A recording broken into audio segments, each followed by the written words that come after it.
Not look. It's fine at the moment. Suppose I better go and do a bit then, eh? One turn in for me if you like. That garage is freezing. Can hardly hold my tools. Oh, Mr. Dunn's feeling chilly. We'll have to buy him some longer vests. Getting lost. What are we doing about dinner? I've got the rover for some hot soup. You're a right big softy, you are. What would you be like if you had an outside job? I might as well have an outside job. You're as broad as long. You look like Humpty Dumpty. Well, at least I'll be warm.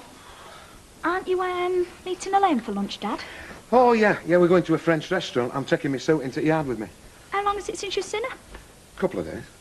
You've not had a row, have you? No, I just haven't seen her, that's all. It's no big deal. See ya. See ya, Cop. Yeah. I don't like that. What? Your dad not seen Elaine for 2 days. I hope he's not losing interest. What if he is? It's no business of yours. It is, you know. Elaine's a very nice lady. She's very good for him. That's for my dad to decide that, not you. Yeah. But men are stupid, aren't they? I mean, look at you. Oh, yeah? You didn't get any O-levels. Ta-ra, Humpty. Don't fall over going up an hill. She'll roll back down again.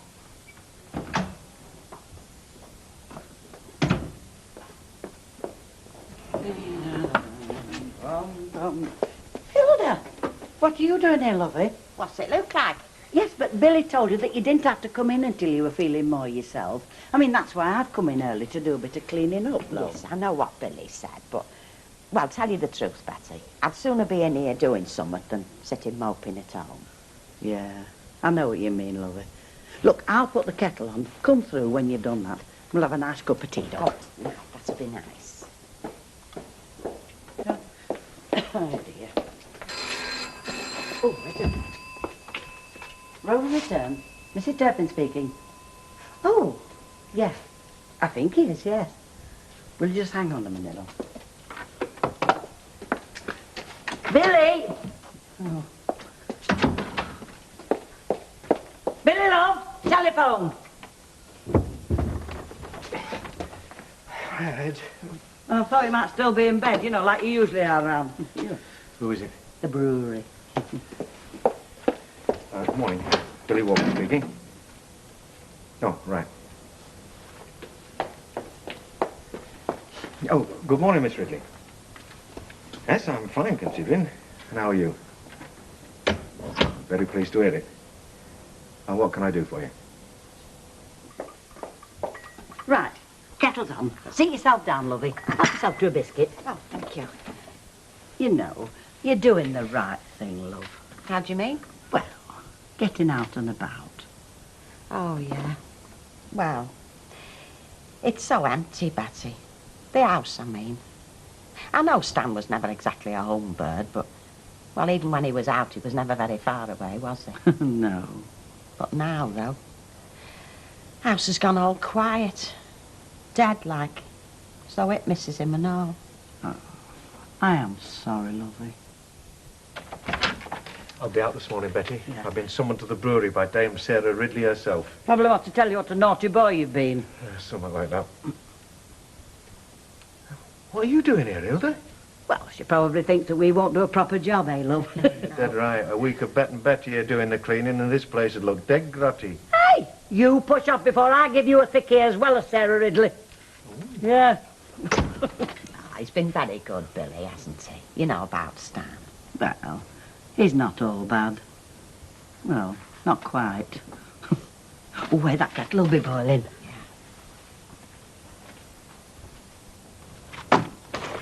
What exactly are you looking for, Jack? Some what's easy to cook. You mean something what's easy to thaw? Hey, how much are these two of these cod things? Ah, I've forgotten it'll say on. £1.40? You must be joking. No, we're very serious about it. I've only got £1. Oh, you'll not be having codfish for your dinner, will you? Not unless you let me stop it up. No, I'm sorry, Jack. That would mean you'd be owing money at Christmas. It'd only spoil it for you. Yeah, but I've only got £1, and it's all our Vera Gimmer, and I'm supposed to get a decent dinner ready for her. She's got him in an apron at last, then. What, you mean role reversal? That's what they call it, isn't it? You know, when the wife goes out to work and the fella stays home and does the cooking. Yeah, either that or Jack's had one of them funny changes. What, you mean a sex change? I always thought he had an eye complexion. Well, they tell me he's got very shapely legs. I do not wear an apron. I'm just doing my share for a quiet life. Come on, what have you got for £1? £1? Not much, is there, Alf? A large bottle of sauce. My mother used to keep 5 of us for a week on £1. Ah, well, there's been a lot of what they call inflation since then, Jack. You know, prices have gone up. A big loaf costs 50p now, and I bet in the days when you used to live off treacle butties, it was twopence. It doesn't, does it? Yeah, well, look at the price of cigarettes for a start. I mean, you smoke enough. Oh, well, that's tax, isn't it? That's just the government being greedy. Sausage and mash. What? Give her sausage and mash, and you'll still have a few p left over from a pound. Yeah, but I'll have to cook that, won't I? Be a feather in your cap, though, wouldn't it? I mean, Vera might be very grateful. And if you're not very careful, you'll be putting me off it. Go on, I'll have a bash then. Good lad. Put plenty of butter in the spuds. And don't forget to prick your sausages. Right, I'm off. Best of luck, love. Look, I don't need luck. She's just going to slap my wrist, is she? If that, when I turn on the old charm. She's a woman, Bet. She's susceptible. I've not known many who aren't. I think you're behind the times, Billy. Sarah Ridley's a boss. She'll likely behave like one. Even more so to prove a point to a male like yourself. And if she's a chip off the... Come on, she's a chip off the old block. She'll not like one of her pubs being done for drinking after time, either. I haven't been done yet, have I? No news from the cops is good news. I tell you what, Bet, I will keep you in Mother's ruin for a week if I don't come back smelling of roses. That's how confident I am. All right now. What do you think? I suppose he could be right. If Sarah Ridley fancies a rogue with a boyish grin, which isn't unheard of. As you know from personal experience. Don't be nasty, Betty. Anyway, I couldn't care less whether he gets his wrists slapped or his shins kicked. It's got nought to do with us, love. We're just a pit ponies here.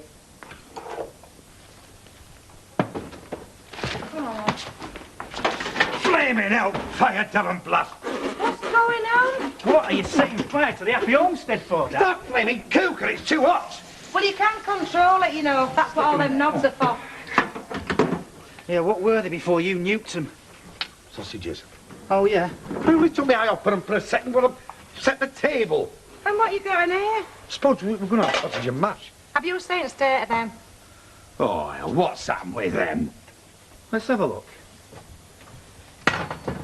Oh, dear. They're all drowned and dead.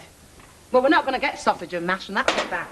Yeah, well, if you'd have given us a bit more money, I could have got some proper, couldn't I? Listen, a good cook don't blame his ingredients, Oh, does he? belt up, you. What good are you, Wes? You don't work, you're useless in house. Tried me best. Yeah, well, you best ain't good enough, like always. Come on out, Terry. Why, where are we going? We're at Rovers for something to eat. Well, what about me? I need some to eat and all, you know. Why? Well, you could always scoff one of these. I mean, if you was to put enough tomato sauce on one of these, you might actually disguise a taste of burnt cinders. Terry. Come on, I'll buy you a pint of pint. Come in. Morning. Morning, Mr. Walker. Do sit down. Thank you.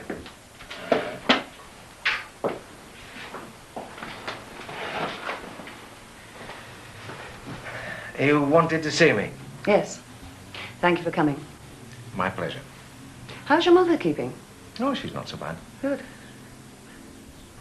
What happened? Pardon? Your visit from the police after hours. Well, just unlucky. You mean you make a practice of it? Serving after hours? No, not really. No more than anybody else. But out to press, it was just a visit. Do you know something that we don't? No. Well, I mean, it's not as if the Rovers has been naughty in the past, is it? We've not got many black marks against our name, have we? Mrs. Walker hasn't got many black marks against her. Well, it's the same thing. Anyway, I've got friends at court. Well, at the station. Tony Cunliffe. He's the station sergeant. He's practically one of the family. He lodges with Betty Turpin. Well, let's hope that your optimism is justified. Well, I'm not losing any sleep over it. I don't see why you should. Although it'd be beauty sleep in your case, of course. Actually, there's something else. Oh?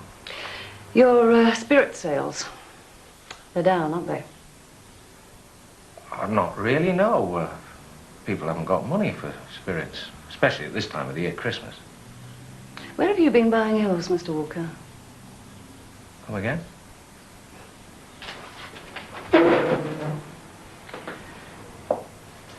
Where did you buy your spirits for your little bar in Jersey?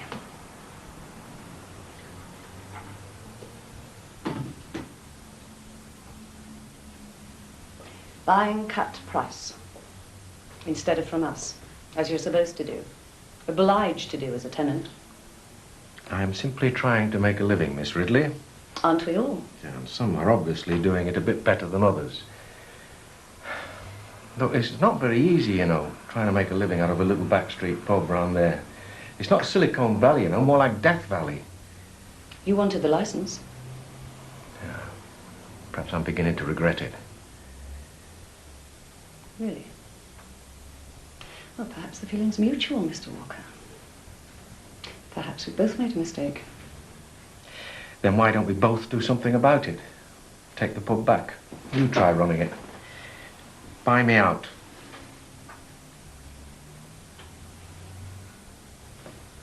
Would you mind waiting outside for a few minutes? I'd like to discuss your idea with somebody else.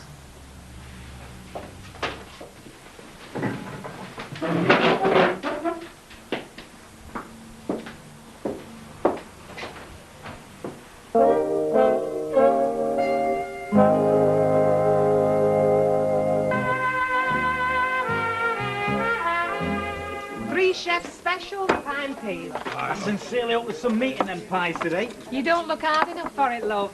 Give us a shout if you leave me a tip. You'll only get nicked if it's left on the table. I'm not leaving a tip. No problem, then, is there, Vera? Oh, am I hungry? Cooking don't half give your appetite, you know. Here, Dad, how do you fancy a cookbook for Christmas? You know, something dead basic like how to toast a slice of bread. Oh, and I'll buy you a joke book because you don't know any. Look, let it drop, Terry. It's not funny having a useless article as head of family. I'm not useless, I've just had a bad run. Oh, it's lasted all this year. It's going to last all next year as well. Kismet, Vera, look. I mean, how do I know what the future holds?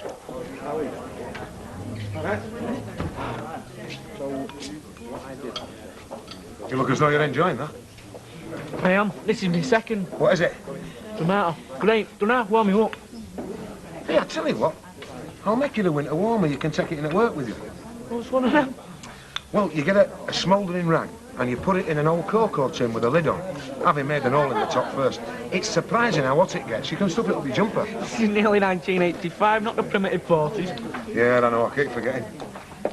Yes, love. I'll have a pint of bitter and a bowl of soup, please. OK.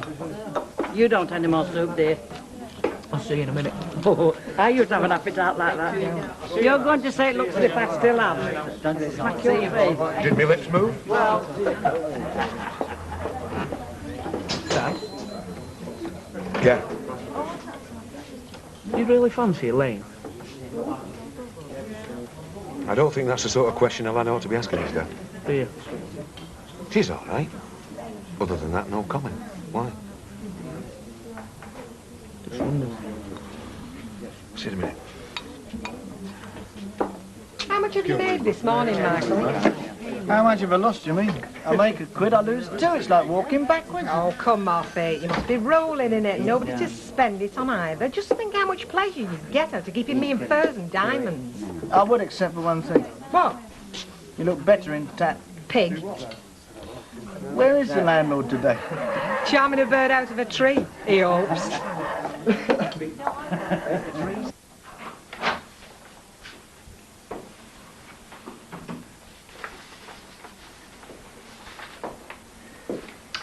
Well, now, Mr. Walker, I've had a word with George Newton about your proposition.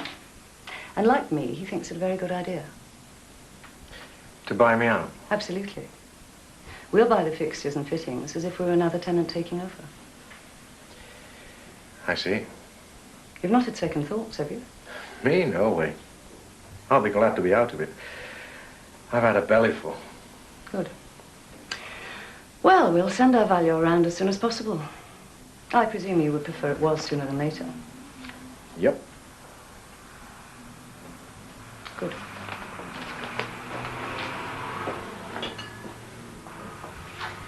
The end of an era, Mr. Walker.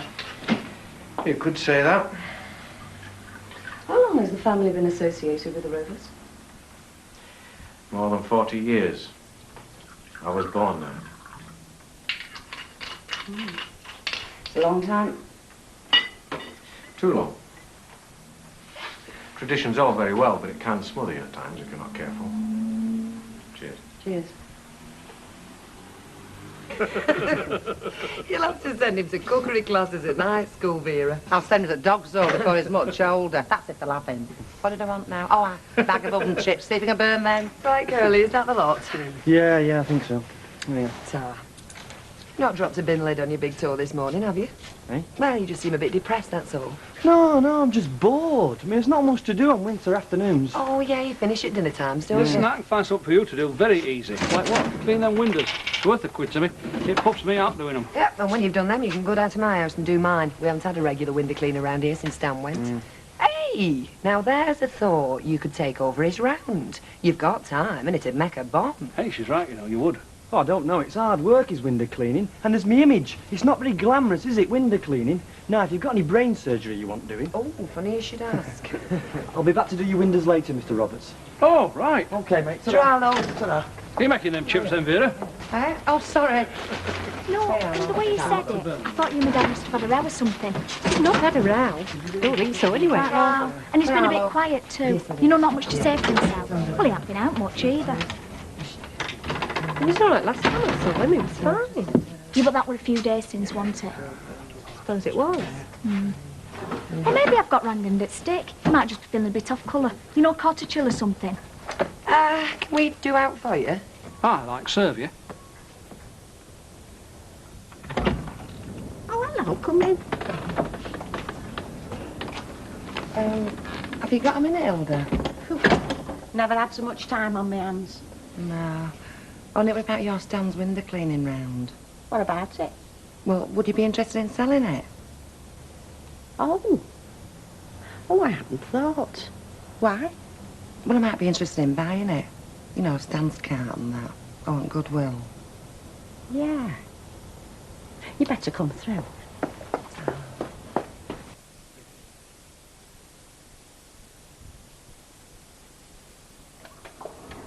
Right, come on. Oh, he's not opened up.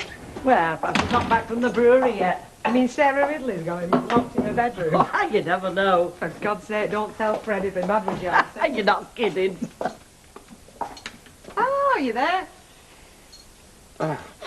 Grandma, what big eyes you've got. Been gone long enough, haven't you? Sarah Ridley invited him to lunch in the boardroom, didn't you? That's right. Only they were only having smoked salmon and steak, so I turned her down. Come on, Billy. What happened, love? I'm leaving. You are? I'm leaving here. Going off into the wide blue yonder. You've been fired, you, haven't you? No, I'm leaving by mutual agreement. To use the words of the young mistress herself. Sounds like you've got the boot to me. She offered to buy me out. I accepted her offer, like a flash. Billy, you can't leave, lovey. I mean, there's always been a walker in this pub. Not anymore, Betty.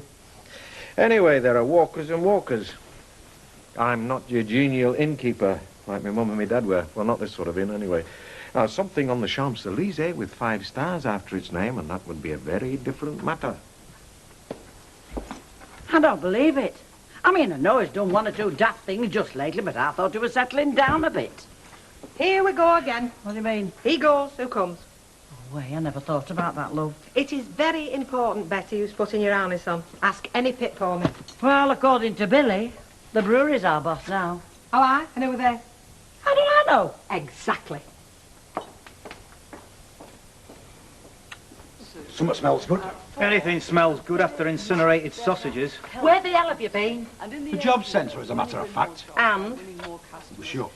It is nearly 6 o'clock, you know. Well, they should stay open in case any night work comes in, shouldn't they? Jack? What? I should sit down if I were you. What's going on? You're not going to like this. I've got your job. What job? Wait for it. Window cleaning. Window cleaning? Have you got potty? And not just any old windows, neither. Stan Ogden's all round. Now there's a challenge for you. You mean take over Oggy's window round? God rest his soul. Me? Yeah, it's up for sale, Hilda's selling it. Oh, well, tell her to sell it to a flaming window cleaner, which I am not. Is that your last word? It is. No way am I pushing a clapped-out cart and a rusty bucket around the streets this time of the year. Or any other time of the year, come to that. No way. Ma'am, the floor's all yours. You see that table? Aye. Well, how many places is it set for? Two? Yeah, and that's as many as it's going to be set for. Two, me and our Terry. So you get your bottom up off that chair and start cleaning windows. As many as you can find. You reckon bears and that, they live off the fat during the winter? You know, while they're hibernating. Still, you're a bit on the lean side, aren't you?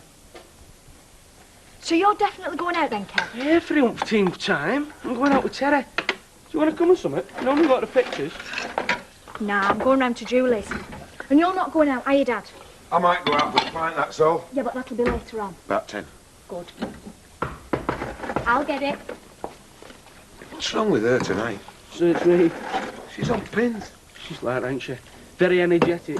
Speed she walks. I've got a run to keep up with her half the time. She takes after her man for that. Surprise, surprise! Look who's here! Hello there. Hello. What brings you here?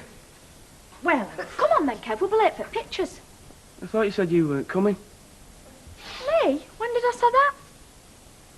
Well, try you two. Aren't you lucky? Got the house to yourselves. So, don't do anything I wouldn't do. Come on then, slow coach.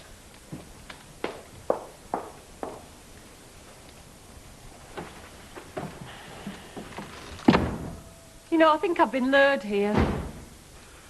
I'm sure you have. She reckoned you were going into a decline. I've never felt better. I can see. So? So you might as well take your coat off. I might as well, mightn't I? Seeing as we've got the house to ourselves.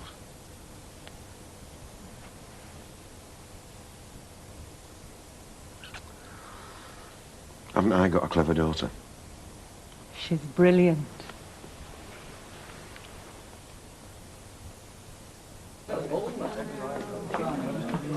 Billy Walker's leaving? I don't believe it. True enough. What will he do for a living? Well, he managed to get by before. Though I must admit his options seem to be running out. Yeah, fast. Now, gentlemen, don't be bitchy. That's supposed to be our territory. Isn't that right, Betty? I don't know what to think. You're not sorry to see him go, are you, Bet? Well, if you'd have asked me that this morning, Ken, I'd have said no. I'm not so sure right now. I can't be doing with all this change, you know. I'm not going to put up with all that messing about. We had that panto when Fred was taken badly. Do we have any choice, Betty? Look, why could you be more like his dad? I'd have even settled for him being like his mother.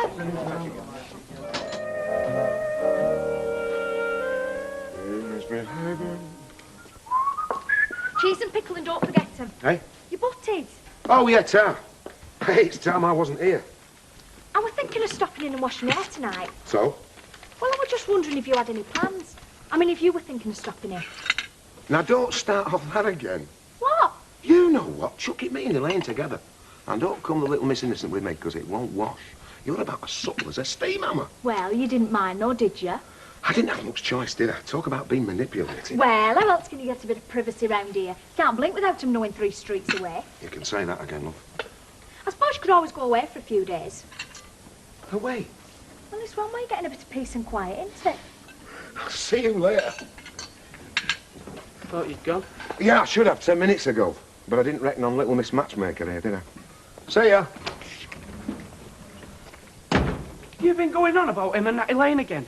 I've just been showing an interest, haven't I? It's more than I can say for you. Yeah, and I don't sound like a crap-flipping record neither, which is more than I can say for you.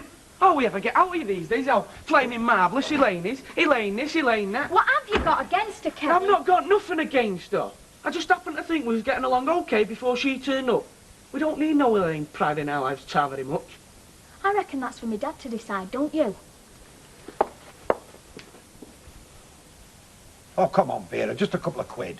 A couple of quid? You know what you can do? You can get round to Hilda Ogden's and tell you have that wind around. It's flaming December. 2 days out there, I'll be as rigid as a frozen turkey. Well, if you keep moving, you won't. But in this weather, I could put my back out for a month just getting the ladder off the cart. I'm a very funny age, you know. You've always been at a funny age. You know what your trouble is, don't you? You're about as fit as a pound of tripe. Hey, what was I telling you? We'll just have to work on you, won't we? You work on me. Few press-ups, bit of weightlifting. It's not a bad idea, isn't that? Do you know, with a bit of luck, you might drop one on your head. Knock a bit of sense into you. Just hang on, you two. I know it's pantomime season, but before you get completely carried away, are you not forgetting something? Like what? Like a little matter of the 100 quid, which is what she wants for the window round. Oh, don't worry about that, Dad. Me and my mum's had a little chat. And we're both chipping in, half each. You what? Your word. And if it gets you up off your backside, well, it'll be cheap at the price. Well, it still hasn't sunk in. I mean, it all happens so sudden. There's no Billy Walker could do that would surprise me anymore. I know, but I mean, to get rid of everything like that, I mean, lock, stock and barrel, and then to go to Jersey. I mean, of all places. That hasn't exactly been a happy hunting ground for him now, has it? Do you know any place at all? I hope there's something left in that pot for the boss, Betty. Yeah, he could just be lucky, love. Oh, I am, Betty, I am. I can feel it coursing through me veins. Tea? Good fortune, Bet. Look out, world, here I come, eh? Got it in one. Well, Jersey, any road. Oh, look, Billy, I know how you must feel. I mean, I know things haven't been going as well for you as you wanted them to, but don't you think you're being a little bit hasty? I mean, don't you think you ought to have a talk with somebody first? No, like my mother, you mean? Well, yes, I do. I mean, she has got a right, hasn't she? I already have, haven't I? Have you? What did she say? I bet she was tickled pink, eh, Billy? She didn't say very much, as it happens. I'm not surprised. I bet she was speechless with Well, shock. Betty, if you're going to give me all that sub stuff about the Rovers being in the Walker's name for the past 40 years, you can forget it. I've had a bellyful of that from my mother. You can hardly be surprised then, can you? Yes, but she is a little bit more realistic than some people I could mention. I mean, she makes no bones about the fact that she'd like to see the Walker's name over the door for the next 40 years, but she does realise that I've got my own life to lead, and believe it or not, she actually wished me good luck. So when are you thinking of going? Just as soon as I've sorted this lot out, and it can't be soon enough for me. Come here. Excuse me, Mr. Walker. A visitor for you. The gentleman what was here before. Morning, Mr. Walker. What? I never expected you so early. Don't you ever sleep? I understood you did want to be out as soon as possible. Oh, that's right. So, the sooner we get the valuations finalised, the better, right? Right. Would you like a cup of tea before you get started? They're specially made. No, thanks. If it's all the same to you, I'd sooner make a start. Yeah. My time's important to me as well. Right, well, we'll start with the upstairs, shall we? As you wish. After you.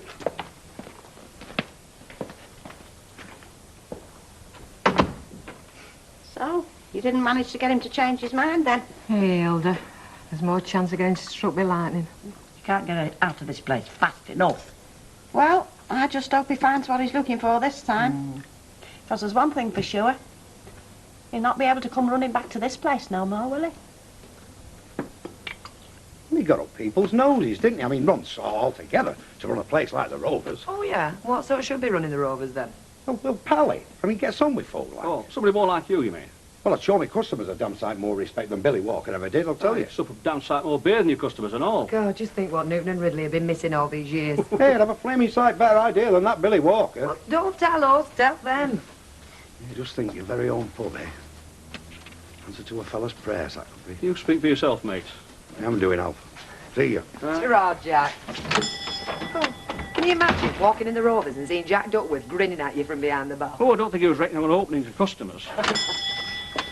Oh, now he's a different proposition altogether. Definitely. Hey? We were just talking about the Rovers. I reckon you'd be the ideal chap to take over. Me? I don't even like drinking. Well, not a lot any road. See, you'd be perfect. You wouldn't drink all the profits. I'll stick to emptying bins, thanks very much. I've just popped in with Emily's order. She said it'd be okay for tea time, but can she have the tea bags now? Yeah, of course you can. Well, there was something else as well. Oh. Well, it's got nothing to do with Emily's order. You were saying how hard it is to get a window cleaner. Hard, mate. Pretty nigh impossible. Well, I was thinking, there's Stan Ogden's round going begging and me with my afternoons on my hands. I thought you didn't fancy it. Well, there's a lot to be said for second thoughts and, well, look, it's made for me, isn't it? A window round in my spare time, great, but before I lay out the money and all the windows and stuff on the ladders and stuff, I thought, well, I'll just check if there's some call for it. Call for it? Listen, mate. You take that round on. I'll hold the bucket for you. You can put me down and all. And I can think of half a dozen people round here who'd fall over themselves for the services of a window cleaner. Ah, so can I. You won't need a ladder and bucket to make them happy, neither. Right, that's settled then. Well, I thought he was such a quiet lad. So that just leaves the living room. And the back kitchen. Ah, yes, of course, kitchen. Oh, I've not had a chance to sort out in here yet. Don't worry, Mr. Walker. Your mother's stuff will be kept completely separate from the other fixtures and fittings. You may be new to this, but I can assure you I certainly am not. If you'd just like to point to things out as we go along. Now, one dining table. More chairs. One small table. Flowers up in the 8th? Have you got the right fella? Oh, don't be cynical. You can be very thoughtful, good Eddie. He didn't go to Stan's funeral, though, did he? Ah, well, he didn't know. No, they just moved house, you see, and he didn't get my letter till it was too late. Oh, so that's the reason. I thought it was a bit strange. I couldn't see Eddie not wanting to pay his respects somehow, not to an old mate like Stan. No. Oh, he'd have shifted heaven and earth to be there if he'd known. When did the flowers come, Hilda? About half an hour ago. Oh, you could have knocked me down with a feather duster. I thought they got the wrong address, but they hadn't. From Eddie and Marion and baby Dawn. Oh. There was a little card saying that they was thinking of me and they hoped the flowers would cheer me up. Oh, isn't that nice? Do you know, Betty, I just sat down and cried. Oh, folk can be very thoughtful, can't they? Yes, they can, lovey. And I know it sounds daft, but, well, it doesn't seem like I'm going back to an empty house now, not with all them flowers there. No. Have they seen you? Bye, Hilda. All right, go on, I give up. Sorry? Peeping Percy. What have you done with him? I mean, we've been here all of 10 minutes and he still hasn't curled out of woodwork. I haven't seen Uncle Percy since early this morning. He went to the town hall to see about getting some more chairs or something. I always said he never had all his chairs at home. Do you know, I reckon we'd have more privacy if we met in the co-op window. If it's not Percy trying to keep us apart, it's our Debbie trying to chuck us together. I'm beginning to understand now how a goldfish feels. We don't have a lot of choice, do we? We do as it happens.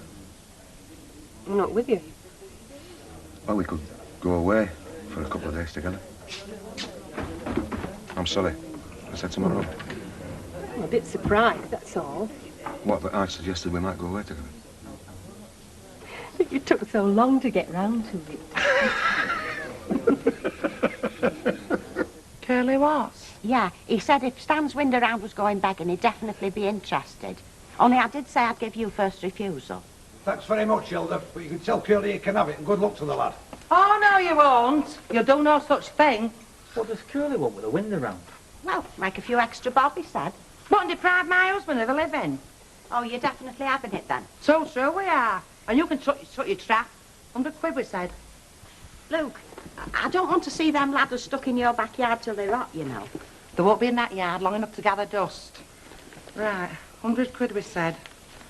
Well, I've got 30 now, and we'll div it rest upon payday, all right? 30? Hang on. I can make it to 50 here. Here's 2 tons. Well, go on, take it. You'll get rest, I promise you. It's gonna take me weeks to pay that back. Yes, you're right. So the sooner you get started, the better. You'll be round for tackle first thing after dinner. Oh, Vera. First thing after dinner. Envy Billy Walker. You? Yeah, well, I suppose I do in a way, yeah. Feeling all right? Well, at least he's been about a bit, hasn't he? He's seen something. He's not likely to spend the rest of his life stuck behind shop counter, same as me. I mean, I'm as much a fixture around here as town hall clock. Well, what's wrong with that? As long as you're happy with what you've got, lovey. Who says I'm happy, though? Are any of us happy? I mean, how do you know there's nothing better unless you've been looking for it? You're right. I never knew what happiness was till I bought that factory over there. Then it was too late. Oh, you daft beggar. Talking of which, I shouldn't be here. See you later. Unless you're gone to the South Seas or something. I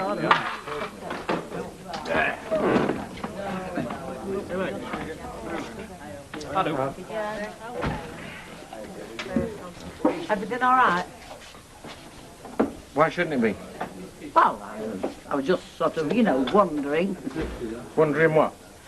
Well, if you'd had sort of second thoughts, It's all right, Betty. Nobody talked me into staying on, or even tried to. As a matter of fact, I simply went to the brewery to finalise certain figures, and that indeed I have done. So, that's it then, is it? All done up and dusted? More or less. So, when are you thinking of going?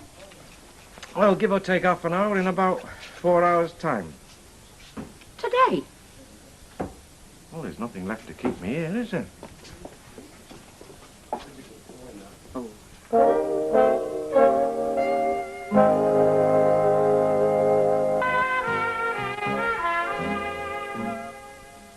What about the furniture? I mean, that's got nothing to do with the brewery. It's your mother's. Yes, well, she said to get rid of it. Get rid of it? Well, she's got nowhere to keep it, has she? She said to get what I could for it. Oh, do you want any of it? Oh, no, lovey, no. Thanks all the same. What about you, Bet? Do you want any furniture? You what? My little rabbit touch. There's hardly enough room for me as it is now, the same. Well, what about the personal bits and bobs? It's all been taken care of, Betty. I've filled up a couple of suitcases and they're up in her room. I'll journey a call for them tomorrow. Right. That's everything. Happy now, or is there anything else you'd like to know? No, there isn't. You must admit, though, it's all a bit sudden. Oh, you know me, Betty. Here today and gone tomorrow. I burnt me boat, so what's the point in hanging about, eh? Well, there was just one teeny-weeny little point that nobody seems to have bothered about. Hardly seems worth mentioning, really. Aye? What's that? Like, what happens to this place after you've gone? What happens to us two? Well, you get a new boss, won't you? Well, I mean, did they say who? I mean, they must have said. All I know is that Sarah Ridley's got the matter in hand and she's coming round to see you this afternoon. I'm sorry, but you'll just have to sweat it out a little bit longer. Who the hell clean windows in this kind of weather? Never mind. But can't we come back tomorrow? No, we can't. Come on.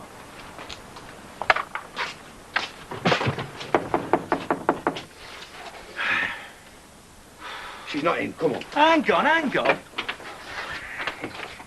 Oh, hello, Charlie. We just come to collect the car. Just thought we'd let you know. Oh, yeah, well, there it is. Yeah. Don't look safe, this kid. The wheels are wobbling like jelly. You what? There's nothing wrong with that. That were hand built by craftsmen. Ah, some of the Titanic. All right, come on, let's get moving. Hey, don't forget the big ladder, Terry. No, don't worry. Come on, then, move yourself. All right. I want to trap my fingers with this. Not either. Boy, you definitely having it then? No, we're just taking it walkies round the block, aren't we? Well, look, if you change your mind, I'll take it off your hands. Don't build your hopes up too high, mate. Come on, Sergeant. Hey, hang on. I've just been thinking. If Curly gives us what we paid for it, everybody's going to be happy then, aren't they? Because Curly's going to have the wind around. You and your mum will owe naught to nobody. And I can get myself back on the job market till something permanent comes along. Peter, what kind of a job do you think you're likely to get with two broken arms? Because that's what my mum will give you if you showed up at our house without this little lot. Now, come on, move it! Flaming Nora!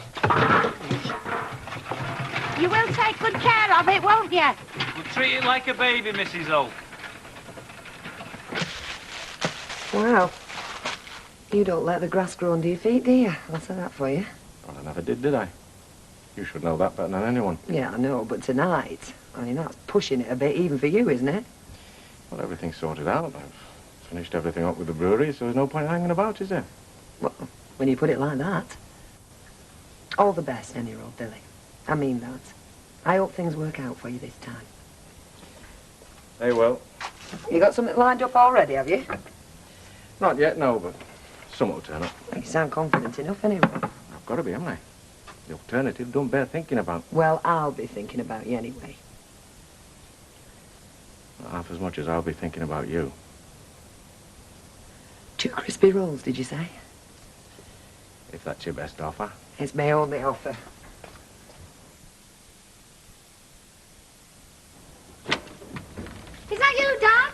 Yeah, who are you expecting? Go on in, love. Hiya! Hello, Debbie. Kevin? Are you stopping? Not really. She won't say no to a cup of tea, though, if there was one going. Go on, then. Kevin, get a kettle. I've only got one pair of hands. How many pair of hands do you need to put the kettle on? Oh, get a load of that, eh? Perfume from heaven to a working man, is that? What? Bangers and chips. So you think on a dab of chip all behind your ears next time you take shout? Be like putty in your hands. You want to take your coat off for 5 minutes, Ellie? Why don't you stop for your tea? There's plenty. Oh, Uncle Percy'd have me for tea if I did. I'm making him liver and onions. It's his favourite. Even I can't mess that up. Yeah, I'll take this. Going up anyway. Oh, no, hang on a sec. Hey? Yeah. You know what you were saying this morning? About me and Elaine going away for a few days? Yeah. Well, we reckon you might be right. But you're going? No, only if you reckon you can manage on your own. Of course we can. Kevin? Suppose so. No wild parties. No staying up all night. No wrecking the place. Oh, Dad! Never mind, oh, Dad. So you reckon you'll be all right without the old fella? course we will. So, where you reckoning on going to? Well, we haven't decided yet. We wanted to see how you felt first. I reckon London's favourite. Why not? Doesn't matter where you go, just so long as you enjoy yourselves. And we'll certainly do that, won't we, Lynn?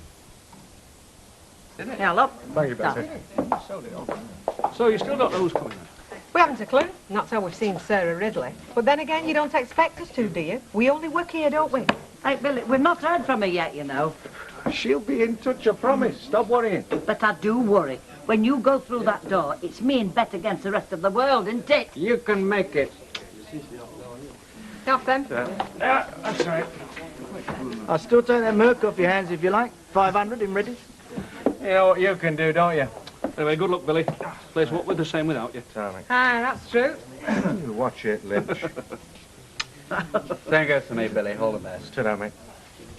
You know, I'm sorry you're not coming with me. We'd have made a great team, me and you. Your brains, my beauty. We'd have been unbeatable. I've got enough trouble with that lot over the road, thanks very much. Yeah. Oh, I reckon that's it. Did you leave the keys, love? Yes, they're on the table. And our Joni, I've phoned her and she'll be picking up my mum's stuff tomorrow. Right, well, I can't stand here chatting with you lot. I've got better things to do. All right, good See you, night. mate. Ta-ra. Bye. See you. Take care. Bye-bye, there. See you, mate.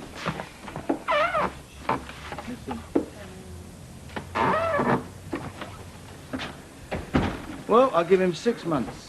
If somebody else doesn't first. He'll either be on his way to his first million or he'll have so many debts round his neck he won't be able to get his chin off the pavement. Well, I dare say there'll be some folk round here who'll miss him. I like Fleming earache. No, I mean it, Bet. Whatever else he is, he's a walker. And there's folk living round here who've never known any other name over that door. And some folk who never thought they would, not in their lifetime. I can think of one right now and all. I think we all can. Look what the wind's blown in. Not before flaming time either. Miss Ridley, how nice to see you. Oh, I'm sorry I'm late. I got held up at a board meeting. It just dragged on and on. Well, you know what they're like. Yes, of course we do. Don't we, Betty, love? Oh, yes. You just missed Mr. Walker, as a matter of fact. Oh, it wasn't Mr. Walker I came to see, Mrs. Turpin. It was you two. Well, I'm sure you'd like to know what's happening. Yeah. Oh, yes. Well, would you like to come through then? Thanks.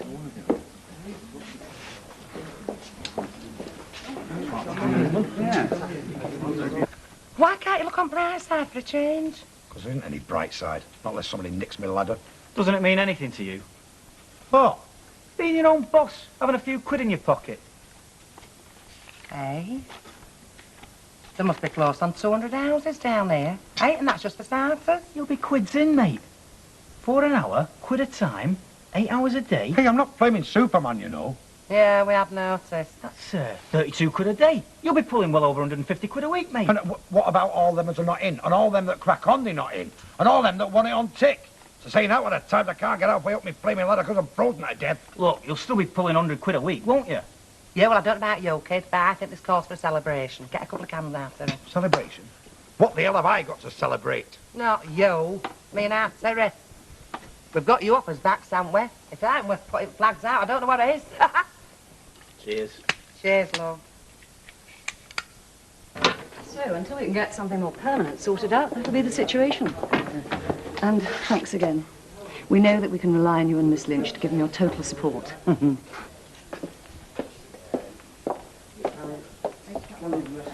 Off then? Yes. I've put Mrs. Turpin fully in the picture. Well, she'll fill you in on the details after I've gone. Look, I'm sorry that it's turned out this way, but Mr. Walker really didn't give us much of an alternative, I'm afraid. I see. Yes. Well, I really must be off now. If you do have any problems, you know where to reach me. But I'm sure your new manager will be more than capable of handling things. Sure he will. Well, good night, Mrs. Turpin. Night. Miss Lynch? Thank you. Come on, then. Let's be having it. Who's the big white chief, eh? Anybody we know, eh? Oh, yeah. Oh, yes, we know him all right. How could we forget the chap that gave us both as marching orders and brought a couple of dolly birds in? Oh, no. Oh, no, not Gordon Flaming Lewis. Not again. Got it in one.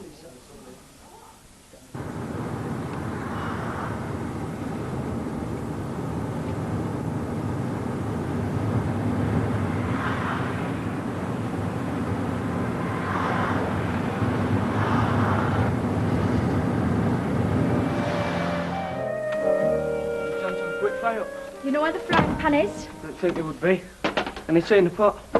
Yeah, you might just squeeze another out.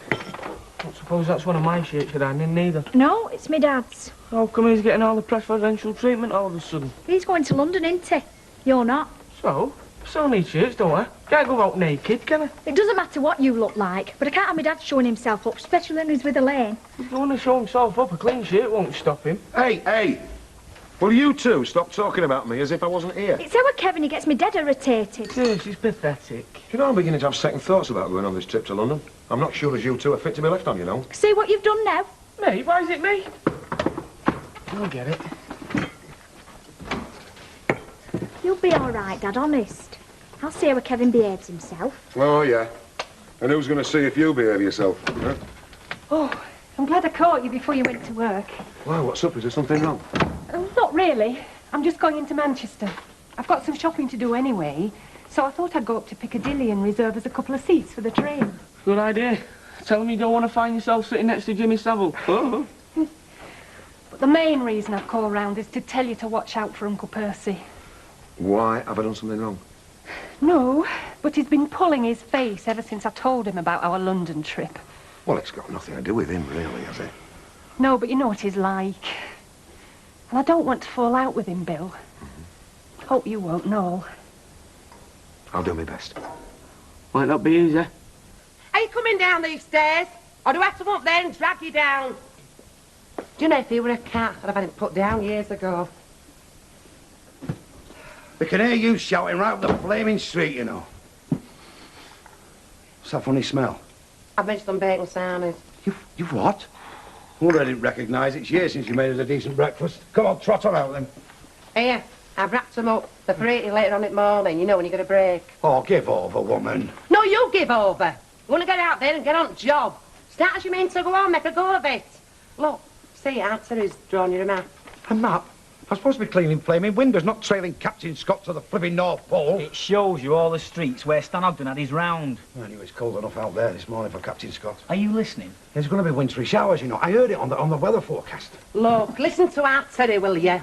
Look, I've also done you a list, right, of all the houses that Stan used to clean the windows for. Well, at least the ones that Mrs. Ogden could remember anyway.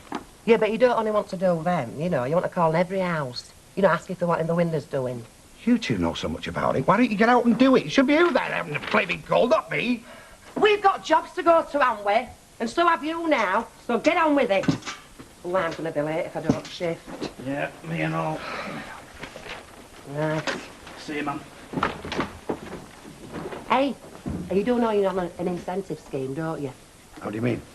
You don't bring any money home, you don't eat, so you better shape yourself.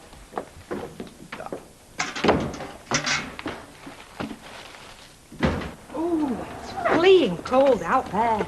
Look, I told you it'd be cold if you didn't have your breakfast. I did, mind you, I only smoked it halfway down. I'm slimming. Oh, way. Don't it seem strange? The Rovers, you know, without a walker running it.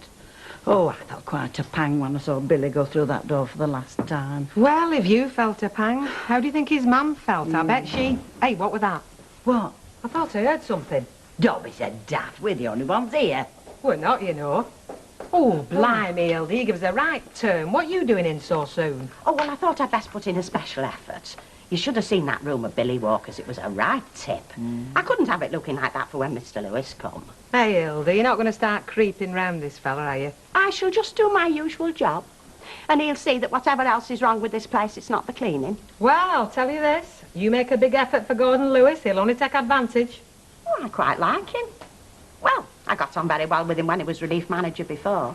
Mind you, I do a proper job. Hey, so do we and all, Hilda. Oh, yeah, well, I'm not saying you don't. But Gordon Lewis didn't seem to think so, did he? I mean, let's face it. When he was here before, I was the only member of the staff he didn't want to get shut off. She's right, you know. Of course she's right. I don't need no reminding. He hates my guts, Gordon Lewis. I did hear that the Foundryman's Arms were looking for barmaids. What about it? Oh, nothing. Just mentioned it. Well, I'll tell you something. I couldn't care less what Gordon Lewis likes or what he doesn't like, or who he wants to get shut off, or who he wants to keep. And I definitely shan't be crawling round the fella just to keep my job. I don't like it enough for that. I'll take these, the soft centres. Well, you should be all right with these. Does she like chocolates, Elaine? To tell you the truth, I don't know.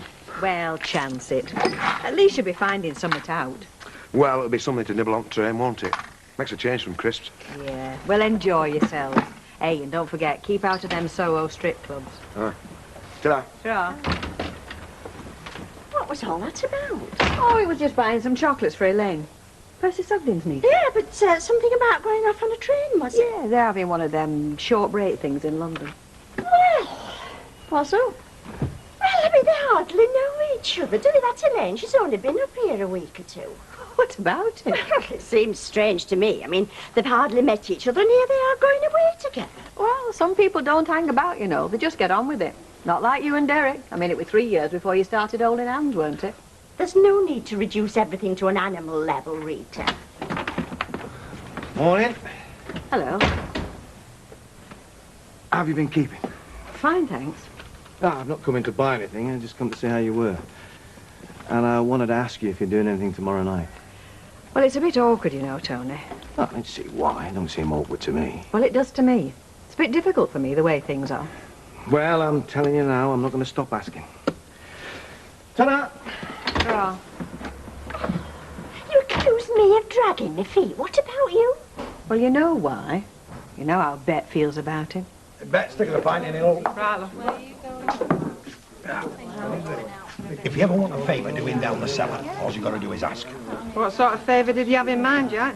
Well, now my laddo's left, you know. I mean, if you want a barrel changing, ale testing, out like that, I mean, I'll always do it for you. Oh, it's lovely of you, Jack, but we've got a relief manager coming in. He'll be doing all that. Oh.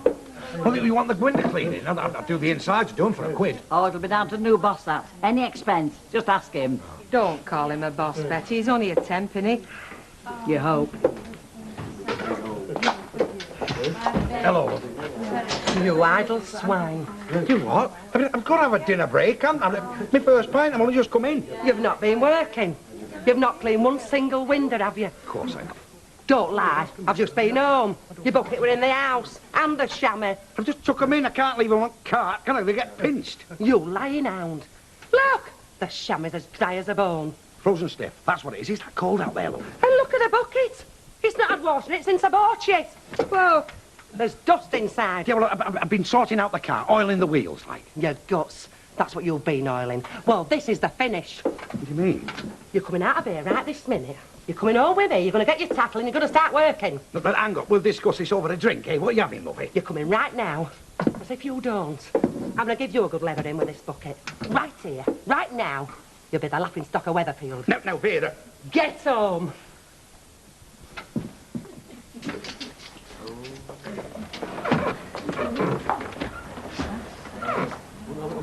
Hey up. Hello, girls. Well, here we are again, eh? I see we've still the same old smiling faces behind the bar. Landlords come and go. We soldier on. You know, when they told me I was coming here, I was delighted. Great, I said. Nice pub, nice people. And it's nice to see you here again, Mr. Lewis. Hilda, isn't it? That's correct, yes. I'll give the best bedroom a good bottoming. I think you'll find everything's as it should be. Well, thank you very much, Hilda. Oh, it's a pleasure. I always say if a job's worth doing, it's worth doing well. Right, I'll get my gear upstairs, then I'll come and give you girls a hand. I think he might have improved a bit, don't you? I mean, he was nice enough then. He's just being devious, that's all. Leopards and blokes like Gordon Lewis change their spots about as often as Fred G used to change his socks.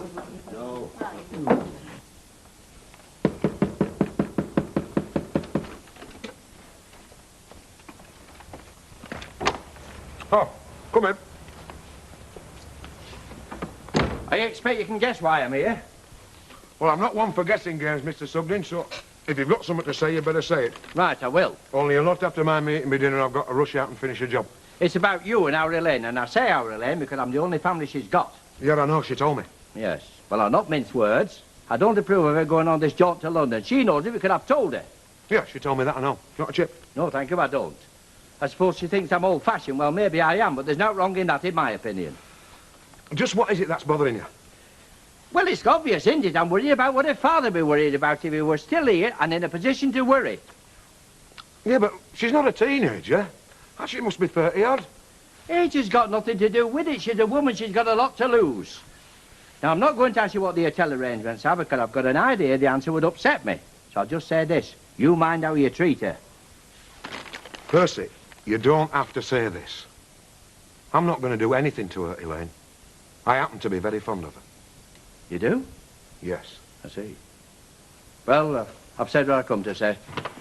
Go on, get out. Blimey, Vera, it's like walking into a fridge coming out here. You'll not feel it once you get working. There'll be murder up that ladder. I can feel the coals striking up through my legs. Well, once you start bringing some money home, I'll buy some long johns out of it. Are you supposed to put your name on that card? Give over, that's asking for trouble. I don't want all the sundry knowing who I am. Look, I'm not arguing with you. Just get gone. And I don't want to see you back in the streets till it's gone dark. You're hard, you. And I'm gonna be. Look, you've got means of making a living now, right? So get going. Your days of being a kept man are over. Oh, V. If I wanted to keep a man, I'd get one younger, better looking, and a lot more use of me than you are. Do you know, in my opinion, you are going unbalanced. You're going to finish up having the same operation as your Auntie Winnie had.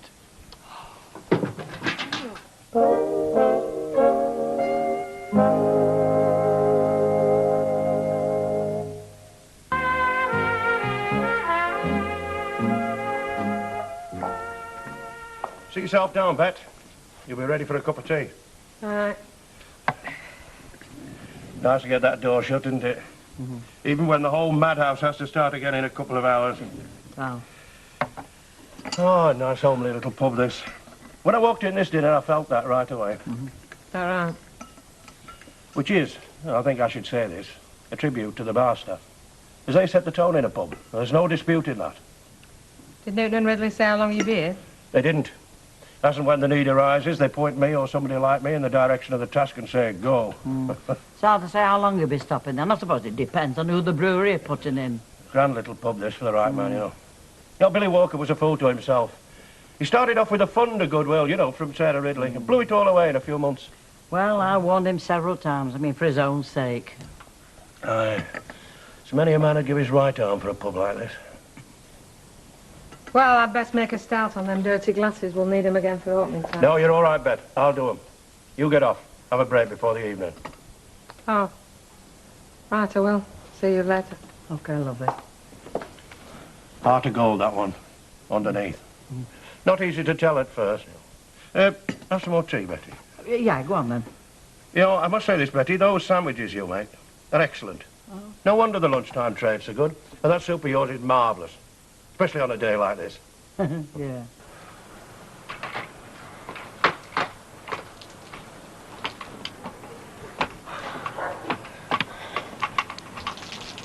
Ah, flaming Nora. Thank you very much. Bye. Hello. Oh, hello. Hiya. Well, there's a good competition in that one. You have to identify famous people just by the noses, like. There's a holiday for two in Acapulco if you win. Noses there? Huh? Yeah. I've had a go myself. Well, you never know your luck, do you? No. I shan't bother. I mean, even if I won, who would I take to Acapulco? Well, I thought you were going out with that policeman, Sergeant Cunliffe, is it? Oh, did you? Yes, well, I've seen you together. Oh, I can't just think when. But, well, perhaps it was a few weeks ago. Yeah, it must have been, love. Aren't you going out with him anymore, then? Mavis, have you really not heard? I mean, there must have been plenty of gossip. Look, I don't pay any attention to gossip, Bet. And if I had heard, I wouldn't be asking, would I? Just forget I ever spoke. Don't go getting all offended. I just thought you might have heard something, or Rita might have said something. I do know that Rita's refused to go out with him, and he's asked her more than once. Yes, well, if she were to go out with him, she wouldn't be breaking anything up, because it's already broken up. And it won't be getting mended either. Oh, I'm sorry. Yes. You see, Maeve, with men, it's a bit like these competitions. You've got no chance of winning. Somebody somewhere must win, surely. It's that faint glimmer of hope that keeps making us go in for the competitions. See you, love.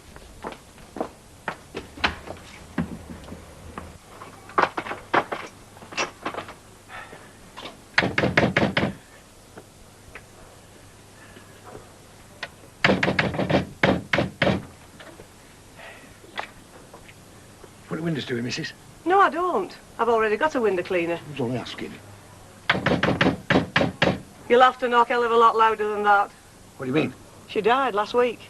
Eh? Mrs. Enthorne. She died. The house is empty now. Flaming hell, fire. Give us a large scotch, will you? Oh, and have you got any of these little cigars on the shelf? Well, let's have a look. No. Don't seem to have any cigars.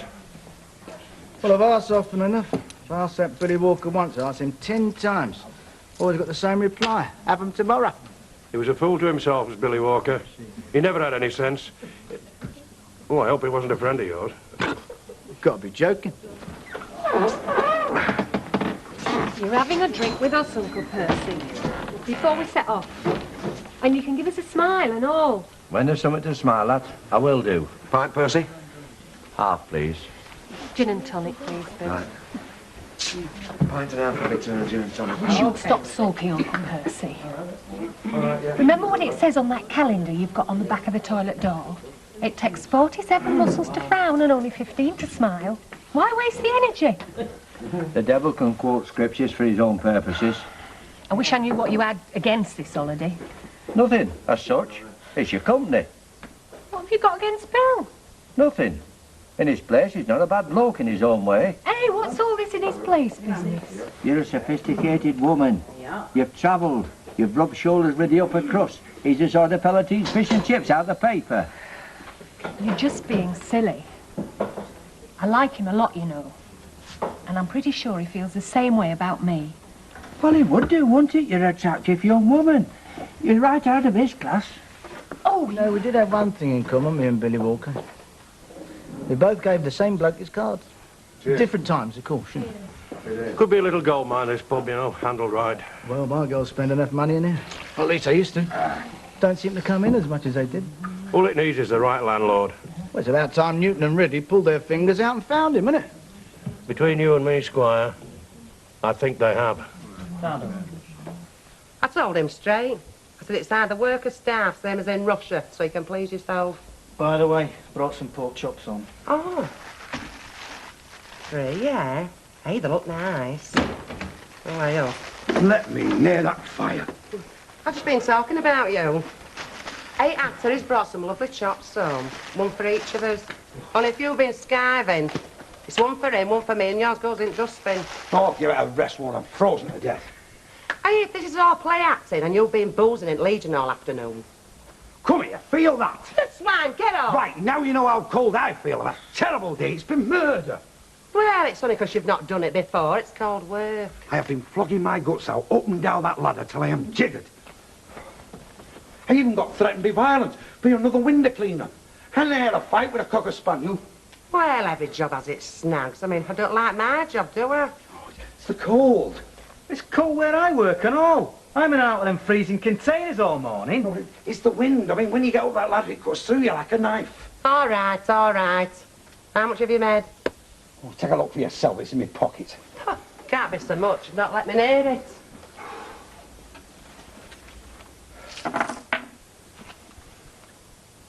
£6. Is that the lot? It's the fruit of a solid day's graft, that. Well, you didn't even start till after dinner. Did you follow that list I gave you? Oh, don't you mention your list. That was flipping useless, that. Hoggy hasn't been round for months. Half of them have got new window cleaners. Some of them are dead and most of them are flaming daft. You'll be all right once you get yourself organised. I mean, Christmas is coming. You might even get some tips. Frostbite. That's what I'll get. Well, I tell you what. Wear your pyjama bottoms under your trousers tomorrow. Oh, tomorrow, I'll be. Yes, tomorrow. And every other day. Look, you're working and that's the finish of it. You're going to make a go of this if it kills you. Right, now, I've told our Kevin, but you'll have to make sure he does it. Make sure that he checks all the doors last thing, including the back door. Yeah, all right, Dad. And if you go out, you make sure you're in at a reasonable time. Just because we're going off doesn't mean say you can stop. All right. This is what I have to put up with. Oh, do you know, I've never been away overnight before. Not since the mum died. Thinks I'm still a kid. Right, all those got to London. Your chauffeur's arrived. Come on, I'll take you to the station. Now, look, I've told our Debbie, make sure all the doors... Last thing at night, yeah. Come on, Bill. You don't have to worry about these two. They're sensible human beings. Hear that, Dad? Human beings. Come on. Polity, me might listen to you. I'll bring you back a pressie. There's no need. You just have a nice time, eh? Yeah. Look after him, won't you? Hey, now who's worrying? See ya. Oh, thanks. I'm ready for this. It's been a long day. Cheers. Cheers. Do you know, there seems to be nothing to like these days but bed and work. Well, if you were sensible, they could also be going out with Tony Cumley. Not been got at by any chance, have you? He's not been talking to you, has he? No, he hasn't, but I had a very interesting conversation with Bet Lynch this afternoon when you were out at the wholesalers. How do you mean, interesting? It is all over between them, irrevocably, she said. Bet Lynch never said irrevocably, not in a million years. She didn't use that word, no, admittedly, but it is all over between them. So she says she doesn't feel she has any claims on him, so there's no reason why you shouldn't go out with him again. Well, always assuming that he asks you. You're prodding me into this, aren't you? Well, it's only fair, Rita. You've done plenty of prodding at me in the past. Put another scotch in there, will you? You enjoy your scotch, I notice. If you've a fancy for a particular label, just say the word. I dare say we could get it. Well, there's no such thing as a bad scotch, but I'll bear that in mind, thanks. Well, we're here to please. Good. Well, you must admit it, lovey. It's been very pleasant all day. Oh, for him, yeah. But I mean, when you think how he used to be, you know, always giving his orders, very rude, I think he's been very nice. Well, I wouldn't trust him. No? Would you trust him, Mike? Who, my lad? About as far as I could throw him. He's just behaving himself till he gets his name over the door. They'd never give him the licence for this place, not permanent. Well, he thinks they will. Take no notice. Oh, I don't know, Betty, you could be right. There's no point in us worrying. There's nothing we can do about it, lovey. Well, there could be. Eh? I mean, for instance, you could get yourself down to Newton and Ridley and put your application in. Me? For the licence? Well, why not? You've been here long enough, you know the job backwards. I think you'd make a terrific landlady, and I'll bet Newton and Ridley would think so and all. Where's your mother? Run off with a Coleman. Fat chance. Over a dying breed, just like window cleaners. Oh, he killed. Oh, stand up, dear. He's going to kill me off now. Park you out there. Just been here, we're frozen off. Oh, you've surfaced, have you? Aye, with the odour of frying eggs and crackling bacon. Don't give me that.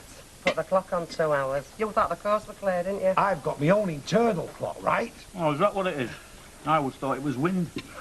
God almighty, if it isn't, his internal clock must be like Big Ben. Listen, do you mind letting a decent working chap who's made himself ill, slaving out there in all weathers for his family, do you mind? Not putting him off with cold tea. You've been putting me off mine for 20-odd years. No, come on, ma'am. Now, hold your hand up. I mean, since he started on this open-air job, he has been looking a lot better. I mean, he's actually colouring them cheeks now. All putty a colour. Well, I'm not saying that use him to advertise cornflakes, but there's been a definite improvement. By heck, there were room for improvement. Though I must admit, you don't resemble Dracula quite as much as you did. Listen, Joe, you just knock it off, you two. I am like death warmed up, got a complexion like cold porridge. The only reason I'm out of my pit now is because I'm off to see the doctor. Hey, well, what's down you off? It's all them years in a warm taxi, innit? You've gone soft, you have. You ought to treat this window cleaning round like an assault course. No, you're telling me. It's toughening you up, innit? And right now, you're at the pain barrier. But grit your teeth, soldier on, because you never know. You might just end up the sexiest window cleaner in town. My comb's gone. Well, I should ring the cop shop then, ask for the missing comb department. Come on, Twitty, own up if you've had it. Why should I have your comb? Night flipping bug rate. Well, I usually leave it with my hair stuff. God, Vidal, so soon. What did you start? Look, I'm late. Well, I'm sorry, but I'm not searching high and low for your blessed comb. I mean, if you weren't too obsessed with your permanent wig, you might notice this place is a tip. Don't give me a lecture. And you might just remember, I've got my dad in a lane back. So what? So, we're on the house looking somewhat like. Look, I'm going to search in your room, and if I find it... Your comb's on the hall stand. After you were stood half an hour last night before you went out, putting your part in here, putting your part in there. Right, and your hairbrush is in the drying cupboard. What's it doing there? Because I thought you had me comb. Leave that, will you? Pour us one. It's cold. I brewed it hours ago. Oh, been up since the crack of dawn now. We're getting it ready for the great lovers. I don't want to learn thinking we scruff. No, of course not. Nothing's too much for Elaine. That's 57, 77, 97 and £3. Thank you very much. Oh, thanks, love. Been a phone call for you. By that's staggering news.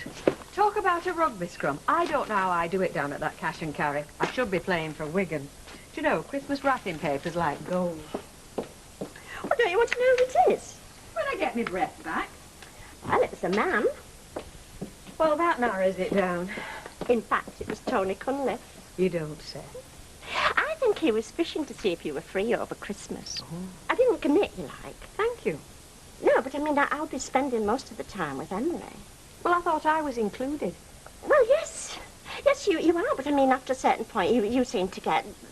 Well, you find totally feminine company a bit on the dull side. You speak for yourself. Anyway, I was counting on Curly being there. If he's not, I'm not going to play postman's knock, I'll tell you. Well, I suppose we could always ask Al. Why not? Or better still, we could ask Betty Turpin and she might fetch Tony Cunliffe. Over my dead body. Oh, afraid of the competition. Got it in one. You are a funniosity. Aren't you even going to ring him back? I'll think about it. Oh, I shouldn't bother. I should just wait for Alf to step in. Don't think Al fancies policeman. You know very well what I mean. Not really, no. Well, if you keep playing hard to get with Tony Cunliffe, I mean, Alf's going to step in and invite you round for Christmas, then you'll be all tied down. Worse things happen at sea, don't they? And if I was to apply for this tenancy, it would be a matter of how to make my approach. Well, right to the brewery. Yeah. Or better still, get on the phone, fix up an interview.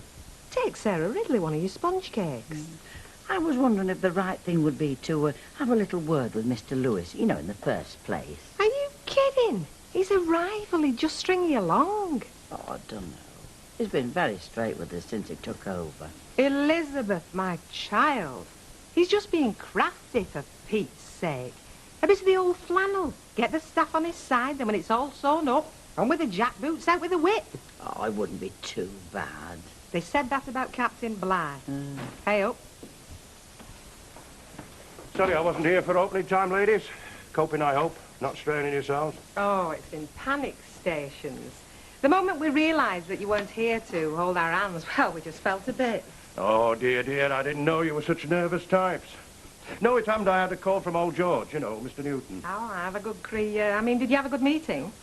More like a very productive discussion over the future of this establishment. Oh, was Sarah Ridley in on this, eh? Oh, no. Just me and George. Oh. What you might call two professionals. Old hands who know the licensing business backwards. Dog radio driving. Only I thought it was Sarah that handled this tenancy. And she's not too fond of old hands, as I've heard. Especially when they've got hair on the back of them. If that's supposed to mean that she approaches everything from the feminist angle, I'd say you were talking rubbish. Ah, yeah, but there has been a lady tenant here, you know, for some years now. Oh, admitted. But as old George says, you have to be realistic. I mean, where do you find a bird with the right qualifications? Just stand at that door and whistle. Oh, and some bird's going to pop up, is she? With a brass to put down, and with a know-how. You ever seen a bird bounce a drunk? I've bounced a few. And it shows, darling. Okay, now steady on. Don't start chucking things about. You're allowed one swear word. Just the one? As long as it's decent. Help. Blimey, I hope Shan't Phyllis round to get me. Ah, good. I'm glad I've caught one of you at home. Why, is it a raid or something? Look, if you don't mind, I'd just like to have a word. In private. But make it snappy. Well, thing is, our Elaine wasn't very clear about her plans. Now, I understood they were due back from London today, but as I've not had any word... Well, my dad rang yesterday tea time, said they might be back today, but if there's a change of plan, he'd let us know. Well, if there's a change of plan, you better tell your dad when he rings an important message has come from my niece. Why'd you keep calling her my niece? You just tell your dad to get her back here a bit sharpish. And must I say that's an order? Look, just say the ship's been on. So? So from now on, your dad's plans and schemes concerning my niece are going to be very much second best. Don't you mean to your plans and schemes? Look, I mean what I say. Now, it'd be great if you just pass the message as given. Right. I'll let you get on.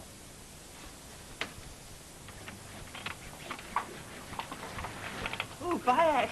Don't know how you stick it. Bet your fingers in there dropping off. Blaming fingers are the least of my worries, darling. I better watch out then. Don't want flattening, do I? Beg your pardon? I mean, frostbite can do terrible things. Now that a kiss and a cuddle wouldn't cure. I mean, your mother isn't in, is she?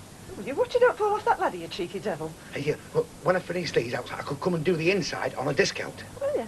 I always stand on a chair. Now, if I were a carpet layer, that I would like to see. I'm glad it's not warm weather. There'd be no holding you. Do the insides on a discount, plus me George Formby impression. Ukulele, song, tap dance, paint your toenails. Credit terms arranged, money back if not highly delighted. You do a good job up there, and we'll see.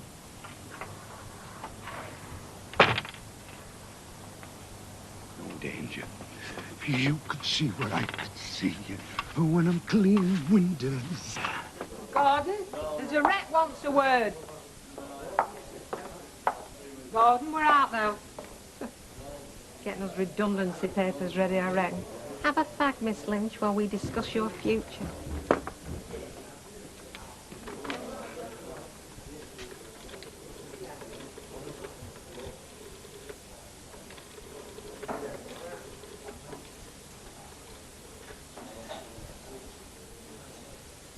Gordon Lewis here. Put me through to Miss Ridley. Oh, hello, Miss Ridley. Yeah, Gordon Lewis here.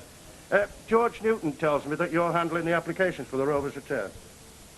Yeah, well, the thing is, I'm interested in the position, but I've heard it suggested that you might be looking for a lady tenant. Oh, well, I never thought you'd be anything else but open-minded, Miss Ridley.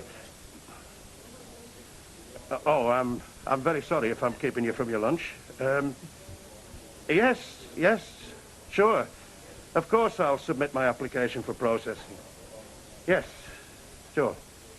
Bye. I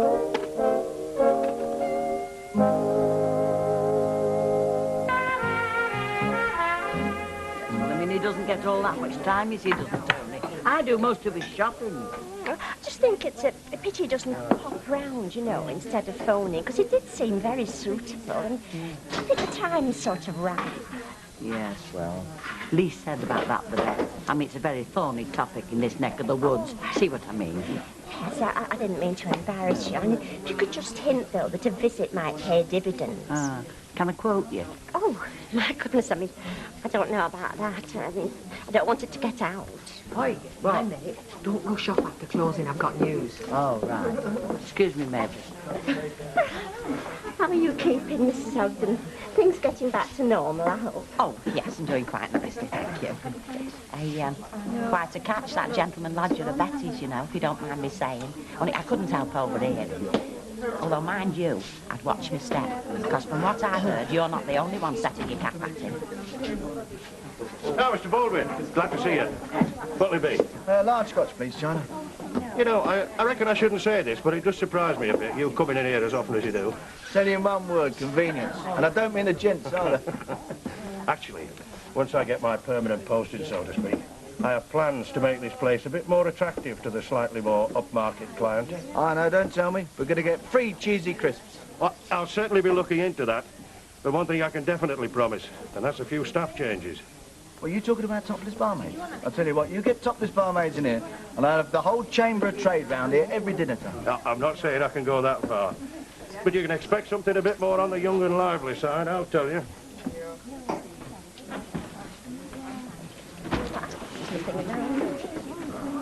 You've not seen out of our Jack on his travels, have you? Why, has he left home? No, he's out on his round. In this weather? You've sent him out window cleaning? Have you no pity, woman?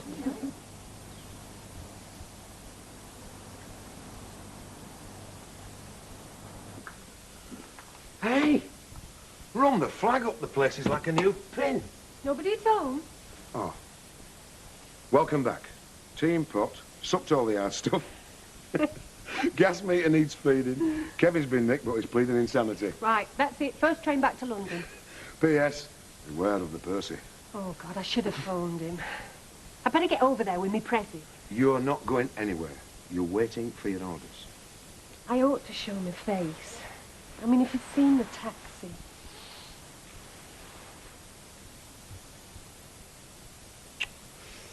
Oh, do you know it was murder on that train? 2.5 hours we could have talked. And all we get is that Geordie. Who is that Jackie Milburn he was on about? Is she film star Greyhound or what? If we had the time to spare, we could go into that. But seeing as 3 days have just slipped by. 3 days of magic. And your boy's ready to dart across the road. I think we'll skip Jackie Milburn. Hello? Hello, it's all right if I come in? Aye, if you're decent.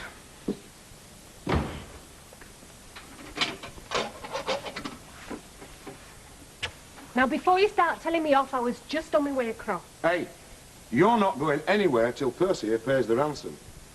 Did you get the demand note? You've got the £1,000,000? I must get kidnapped more often. Well, at least you're back in good spirits. Now, I don't want to interrupt out, but when you're ready to pop across and see me, You like... haven't been back more than a minute, have I? It was my fault entirely, Percy. The minute we landed, first thing Elaine said, I must report to the guard room. Haven't you kidding me on, but my niece does have her duties in the line of seagoing. Has the ship been in touch? Telephone call this morning. You're due to sail from Southampton in 2 days. Here's your bags. Right. We're going then. Hang on, I'll be back. Damn. Believe you me, kid, you've got every chance of landing this tenancy. I don't know. Are you not listening to me? Do I have to bang it home with a sledgehammer? Hey, I'm not deaf, you know. And I'm not daft. Granted. So what's your problem, then? Oh, look, I can't see me presiding over a pub. So, you're going to do now and send out and let Lewis trample all over us? Yeah, he's got it sewn up wherever I do. He's got nought sewn up bar his wallet. I mean, I heard him on the blower. All that stuff about him and Georgie Newton, it's a load of bluff, isn't it? Yeah, perhaps it is, but... Oh, I shan't impress Sarah Ridley. Why not? Why do you underrate yourself? Well, because she'll be expecting somebody more dedicated. Well, I'll bet you one thing.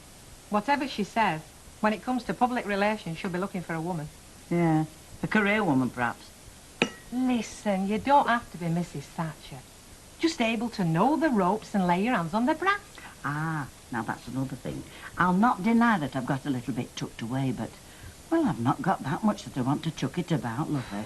I wish I were a penny behind you. It's not just the money. I just don't feel that I'm suited. It's right up your street. Yeah, I know, but a few hours a day, it's quite different, you know, to a full-time job. Well, it'll be Lewis then. Thank you and good night. Oh, it needn't necessarily be him, lovey. If you're ducking out, who's going to stop him? Well, I mean, there could be an applicant as long as your arm. We'll get him. I can feel it in my water. It'll be murder. You'll not last 10 minutes, I'll not last 5. Look, he's no more the devil than I'm the deep blue seal. And once he gets settled in... Betty, are you deserting me in my hour of need? Can you not see that this is a Sister Anna job and the banner needs waving and your favourite? Look, quite honestly, lovey, I don't think I could cope. I mean, I'm very set in my ways and, well, running a pub, you know, to take over my life. I'd have to sell my little house and get rid of my lodger. Oh, it's all right. You can mention your lodger. She aren't going to shock.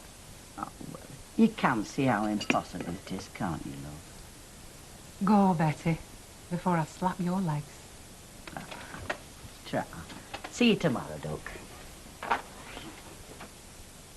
It's not like you'd have this. I mean, it's pitch black. Oh, I hope he hasn't fell off his ladder. Maybe he's drowned in his bucket. Don't be so hard-hearted, Terry. Oh, you've soon changed your tune, haven't you? Well, we have ganged up on him a bit, haven't we, since his taxi went up Swanee?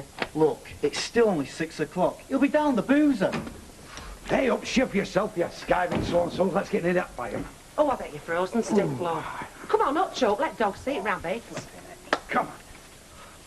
Oh. Hey, I'd have to be off tomorrow, love, if I were you. Your little cheeks look all pinched. Oh, no, love, no, I've got to do me whack. Haven't I, family for the family? Hard work never hurt anybody. Are you pulling our legs? No, not a bit. I mean, once you get out there in fresh air and meeting folk, gives you a whole new perspective. Yeah, I'll bet it does. Aye, less of the lift. Look, if you don't left this cart in the street, fetch it round here. Do you just like to knock the icicles off a bucket? Yeah. Well, come on, Eustace. I know your dad's going on a bit. No, don't disturb him. I mean, he might catch his death. Ain't I'd say he's as hard as nails. Anyway, it might get pinched. I'll go. Anything for the esteemed ear or the working classes. Hey, water's hot. Do you fancy that? No, I'll just sit here and defrost it, love. What about your dinner? Shall I leave it in the oven? Hey, I'll tell you what. Take the dinner out and stick me in the oven, eh? Well, I must say, you've got a nerve, Mavis Riley. I'm only trying to smooth the path of true love. I mean, I know you want to ring him, really. And I might, if I didn't suspect you were having me on. Well, I'm not, honestly. You're having a dabble at matchmaking, aren't you? Go on, admit it. Well, I can see It's just silly pride. Can you? So wonder you're not out there chalking out wall. Rita Fairclough fancies Tony Cunliffe. It did ring this morning. I'm not making it up. So he rang. So you told Betty I wanted to see him. So what will he think? He'll think I'm a right mug. Oh, I don't know what you're jibbing at anyway. I mean, as I understand it, this was business with Bet. It's all sorted out. As far as he's concerned, perhaps. But how does Bet feel? And there's you conniving at Rovers. So wonder you didn't walk out with a knife in your back. That was the soul of discretion. Been talking of Tony Cunliffe. He's coming across the road now. You don't say. Life's full of little coincidences. Oh, well, do you still want me to lock up? Certainly not. You might want to buy something. Am I in luck? She in? Hello. Oh, hi. Sorry to come in at the last minute.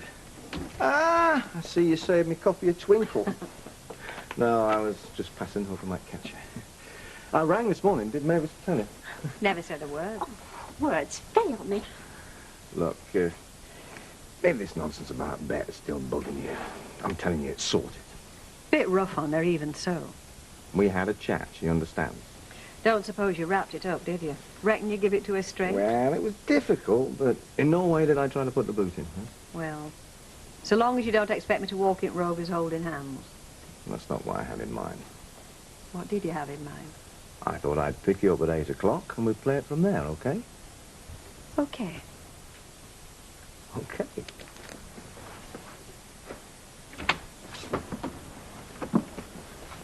It helps, doesn't it, with your love life when you work in a shop? I mean, people know where to find you.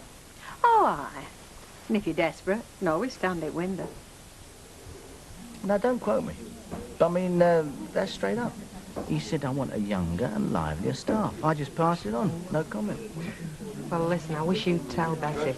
Because if I try and spell it out for her, she just thinks I'm prejudiced. Well, it's easy for her, isn't it? It's not her livelihood, is it? You know, she'd make a cracking landlady. She just wants convincing. Mike, maybe if you had a word with her. No, I'm not so sure about Betty. I do know one bird, though, that'd be bang on. You know her, too. I'm surprised you haven't thought of her. I can't bring nobody to mind. A lady called Lynch. Bet Lynch. If she applied for that job, she'd walk it. You think about it. Right. Maybe I ought to sail on this cruise. Do they need any brickies? Oh, God, I think I'll desert. Are you serious? I'm sort of wavering, I suppose.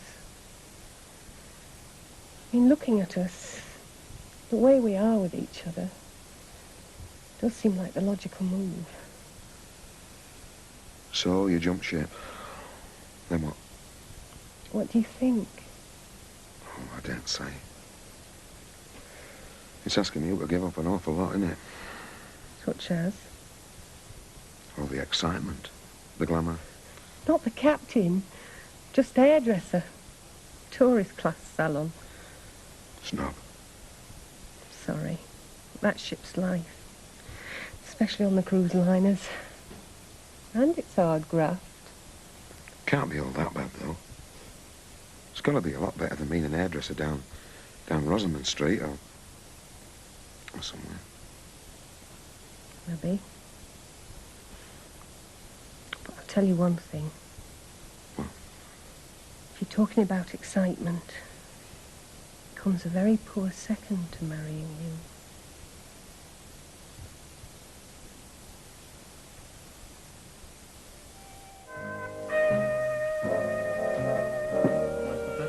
Do you mind waiting just a second? I've only got one pair of hands. Hey, is that shop still near your garage? You know, the one that sells cards? Cards? Birthday cards, greeting cards, silver weddings. Yeah, I think it is. Do they sell Bon Voyage cards? Bon what? God, you're ignorant, you. Bon Voyage, for people who are going on voyages. Oh, No, not her, Elaine. Well, do they sell them or don't they? I don't know, I've never been in. Go and have a look up and you'll find out. Thank you. Molly? Morning. Hey, I thought you and Elaine were staying in last night. Yeah, well, we were, but something happened and we went out. Well, it must have been important. You were out late enough.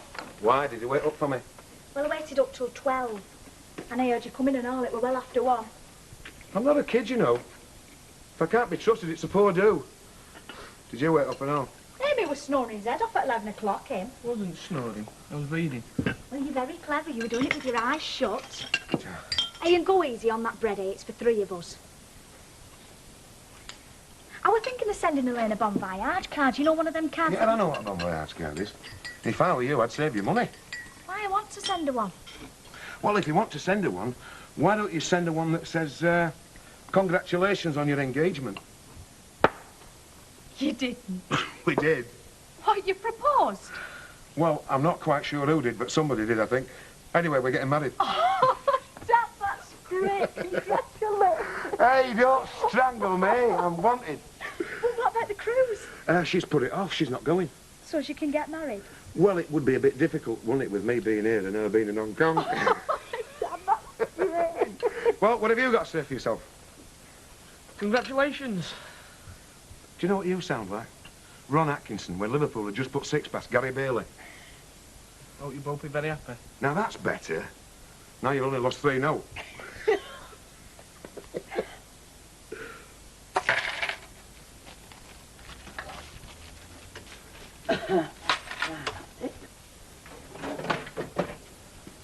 How's my happy band of pilgrims?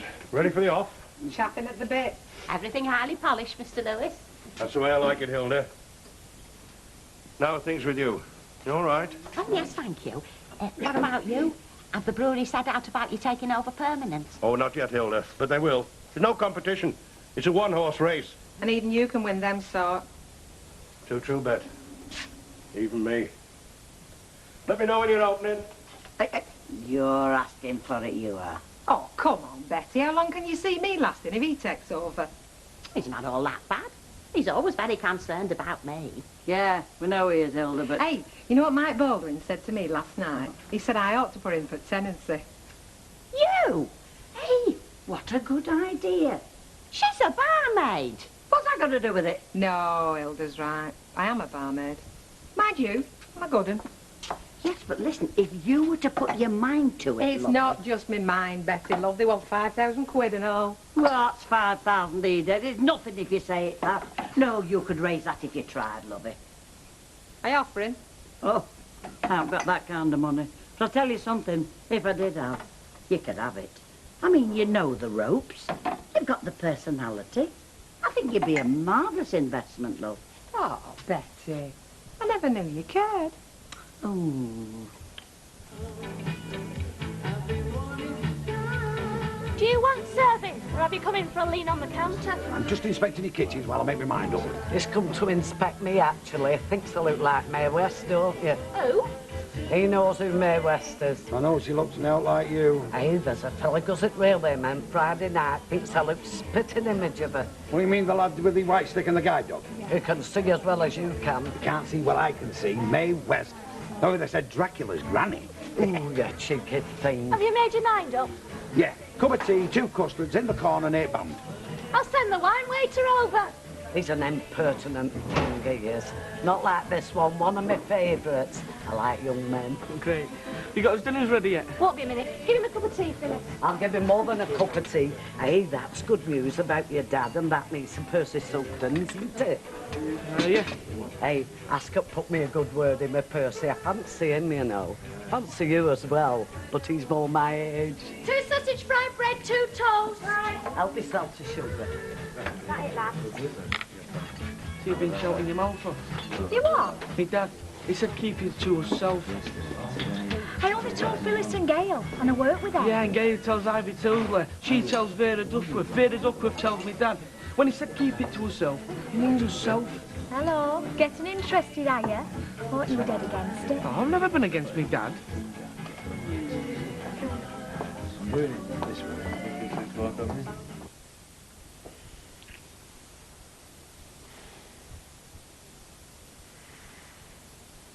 What's that smell? What smell? Sort of oily. Oh, butter, you mean? That's an honest smell, is that? Proves I'm working for my living. Yeah, well, I can talk. Perming lotion isn't exactly Chanel No. 5, is it? Nicer than putty, though. Well, go on then, sit yourself down.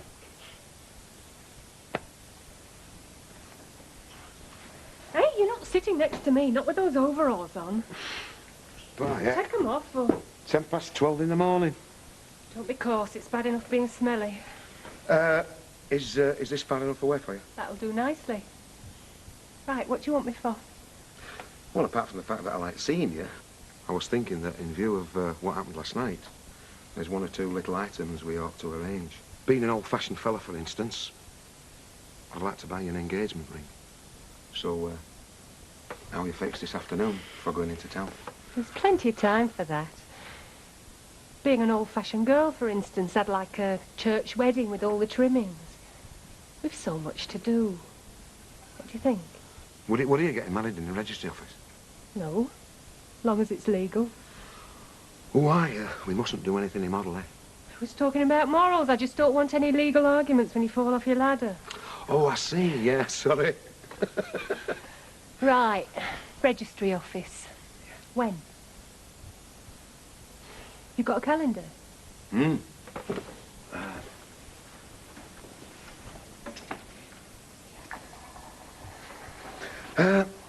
What did Percy have to say about it? Oh, don't remind me. I haven't had a chance to tell him yet. He was off on his bike at the crack of dawn. How did the kids take it? Are they all right? Fine, yeah. Our Debbie's over the moon. Chips. Oh, not again. Hey, how many times have I got to tell you? No gambling. If you want to drink in public houses, make yourself acquainted with the licensing laws.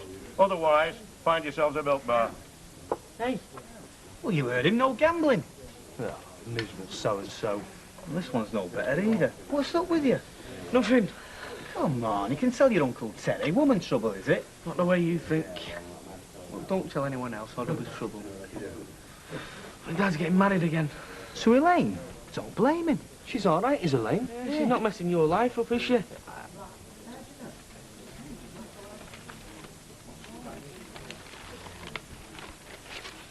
Hey, that advertiser's for the staff of this pub, not for customers. I only want something to read. I'm not going to eat it. Probably tastes better than one of your pies, isn't it? Hey. What do you think, then? Am I off my trolley?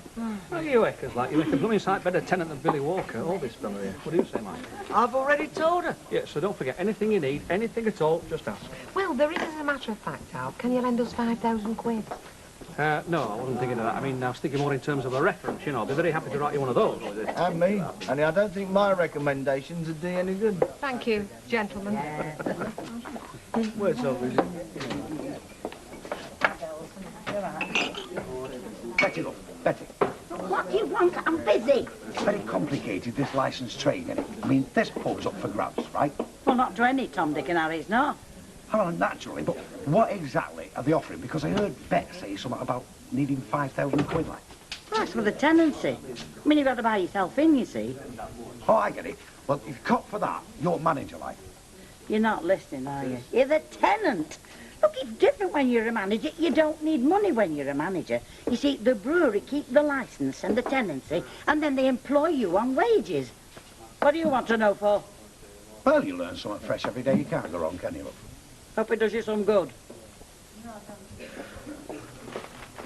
So do I.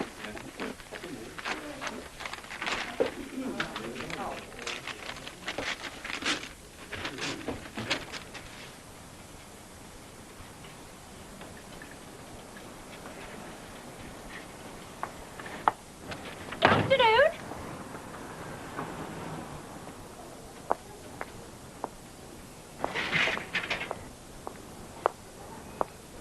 I hope you'll be more polite than that when we're related. You what? When Elaine marries me dad, we'll be related. Must have dawned on you. This time next month you'll be me great-uncle-in-law. Or my great-step-uncle, one or two. So I'll expect cards and presents on my birthday and at Christmas. And if you want to open a post office account for me, you can do.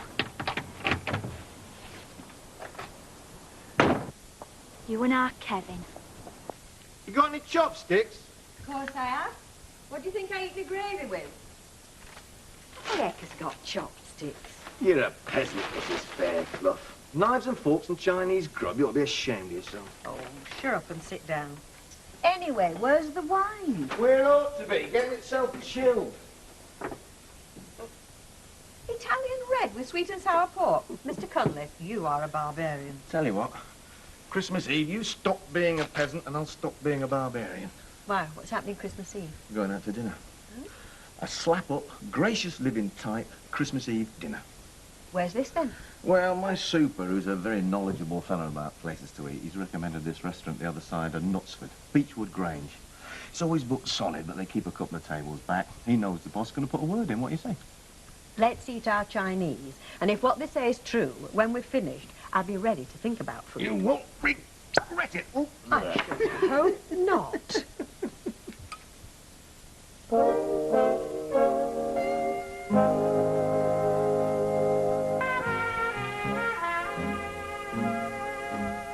Oh, you back then? I've been back half an hour. Have you? You've had time to take your bicycle clips off then. Eh?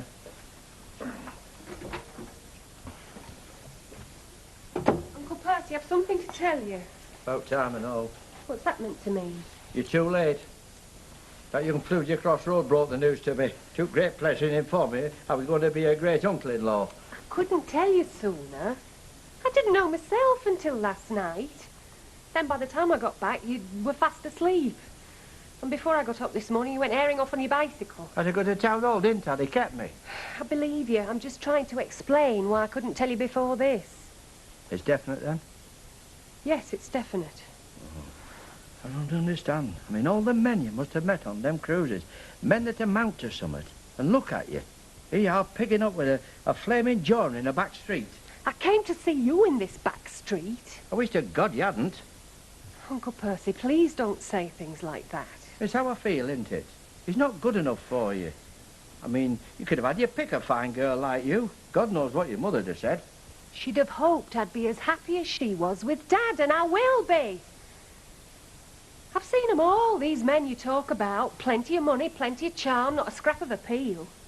Not for me, anyway. Bill's different. I love him. I want to make a home for him, and for his family. I've never really known a family of my own. You must know what it's like. You must have wished you were part of one. You're my family.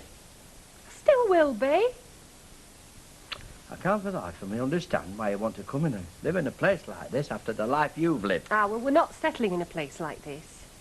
Don't worry, you'll see more of me than you did when I was at sea.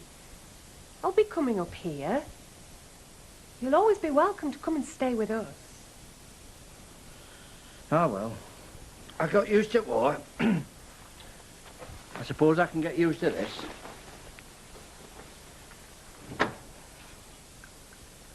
Greater love hath no man. I tell you, I'm solid gold. Cheers. Cheers.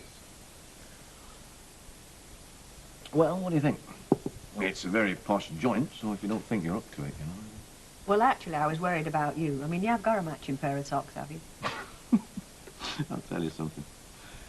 This is the first Christmas in 4 years where I haven't put in for extra overtime. Last year I was on my own, the year before that, and the year before that I might as well have been. And this year I said to myself, Cunliffe, you deserve something better. And what could be better than going out with you? That's nice. But I do have a business to run, and we don't close Christmas Eve. You don't work nights, do you? Anyway, forget about business. Enjoy yourself. You deserve it. I won't ask you again. There's this woman DS down at the station. Would give her right arm to go out with me. Mind you, she'd have to dress herself up well. It's the only way we can tell she's a woman. Right. Beechwood Grange, here we come. And don't say I won't regret it. Regret it? Of course you won't regret it. If you do, I'll have you for breach of the peace.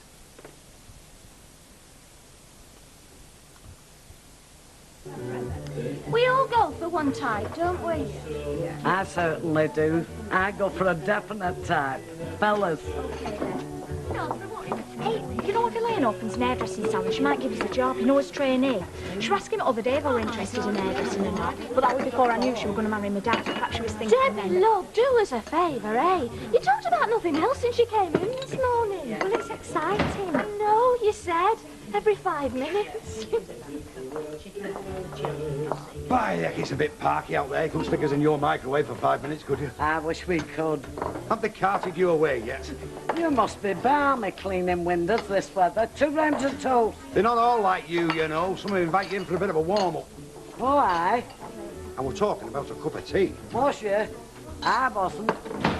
No, neither was I. Talking to yourself again? Hey, I want to see you. Can I have a bowl of soup and stick a red-hot poker in it for us? Come on, over Look, here. I can't. I'm delivering and I'm double parked outside. Come, it won't take a minute. Is that it, Luke? Here, Debbie, Thank you. give this to your Kev. He wants it for tonight, right? I'll chuck it at him. Here, read that. It's out of the pub paper, advertiser. Yeah?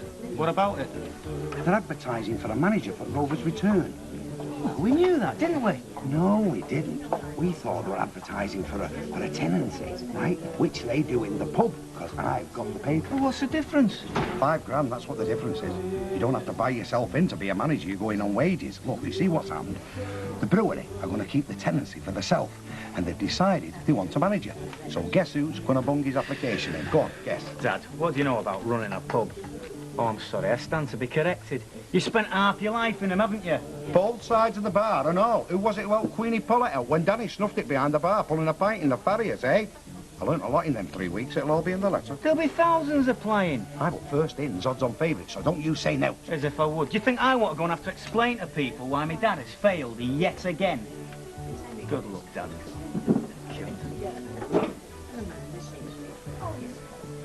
Just think, Amy, very own pub. Could I have a light ale to take out, please? You most certainly could, Hilda. Here. I know something you don't. Not that. What are you talking about? Come over here and I'll tell you. Percy's niece and Kevin's dad are getting married, aren't they? Get away. There you are. Thought I knew now, didn't you? You're supposed to keep that quiet. Oh, and they always say that, don't they? Oh, no. No, if you was told as a confidence, you should have kept it. Still, thank you very much.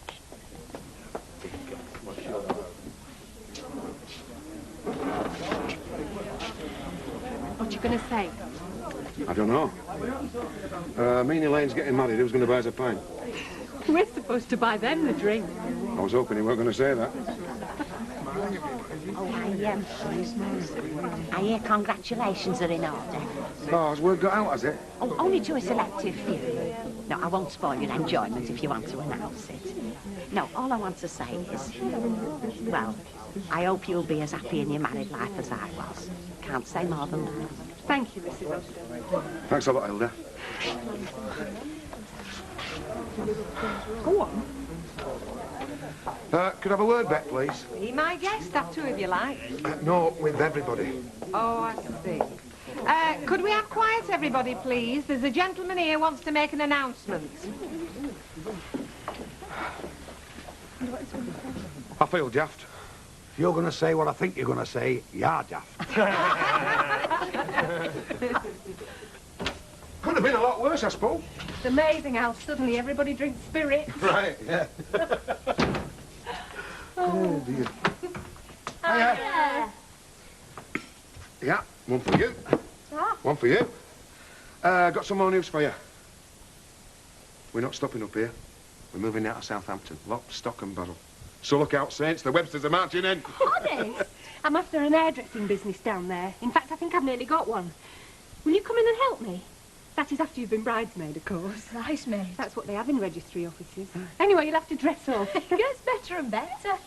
There's plenty of garages down there, I know, Kev. It's not all boats. We'll soon get you a job. I've got one. I'll get some glasses.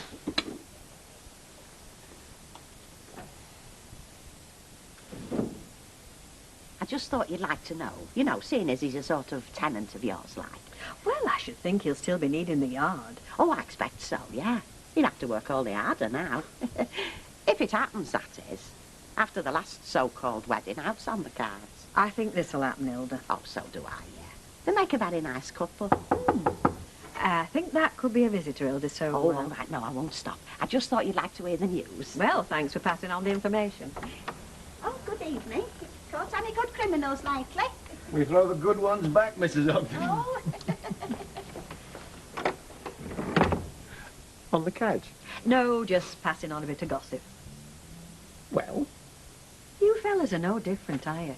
Bill Webster and Elaine are in the Rovers buying drinks. They're getting married. Are they, by God? Good luck to them. Anyway, it's all settled. I phoned up. And we've got to claim the table by 7:30. The super gave me the brochure. Listen, I've been thinking. It's a long way to drive, especially if we've been drinking. Do you think we ought to book a taxi? No, there's no need. If we have too many, well, we can stay over. You know, it's residential. And, yeah, that's the restaurant. Look, it's an old country house. You can still see the antiques. It's lovely. And that is last year's menu. Think of that. You better prepare yourself, Mrs. Fairclough. Yes, I had, haven't I?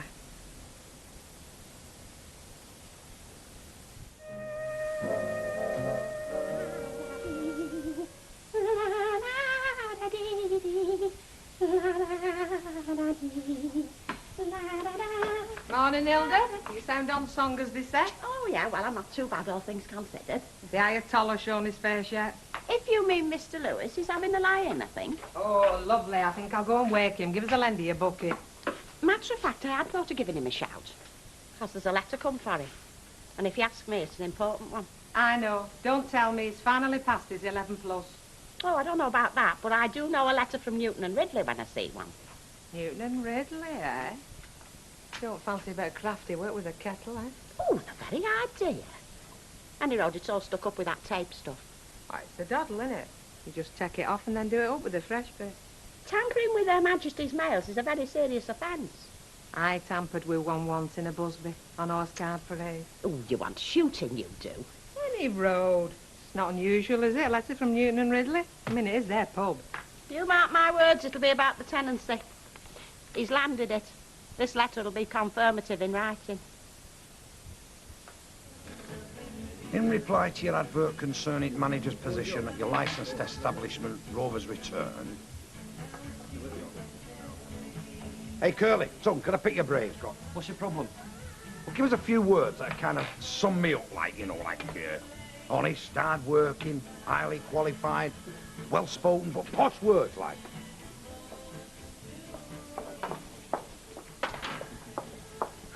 Hey, it's just sunk in. If your dad's getting married and you're all moving to Southampton, then not only do I lose a waitress, but Brian loses a trusty mechanic. As I could not set out to your Brian then. If he has, Brian's not mentioned it. Honest, he's had all yesterday. I mean, I know I told you first chance I had. I know it's my brother, but he goes around with his head in clouds sometimes. It's not the impression I get. Oh, he's all there with his cough drops when he wants to be, when he's on about motors and so on. Is he not keen on Southampton then? I don't see why he can't be. I mean, you've met Elaine, haven't you? Briefly. Well, she's a smashing person and dead practical. She seems it. I mean, this move's the most exciting thing that's ever happened to us. And yet our Kev's going about as if he's been sentenced to Siberia or something. Well, to be fair, Debbie, I mean, I can see there's a future in it for you. Especially if Elaine's going to open his hairdressing salon. But Kevin might not see it like that. I mean, I can't see him being a dab hand at permanent wage. Oh, well, he could mend the hairdryers or something, couldn't he? You want to wrap up warm, son, this cold weather? Oh, you soon get warm up in all those bins about, love. You could do with a woolly scarf and some mittens. I've got me thermal socks. Oh, I'll tell you what, I'll make you somewhat. Thanks, love. 2 peas in opportunity. Hey, gorgeous, you can knit me something if you want. I could do with a balaclava. I'll knit you a balaclava if you wear it back to front.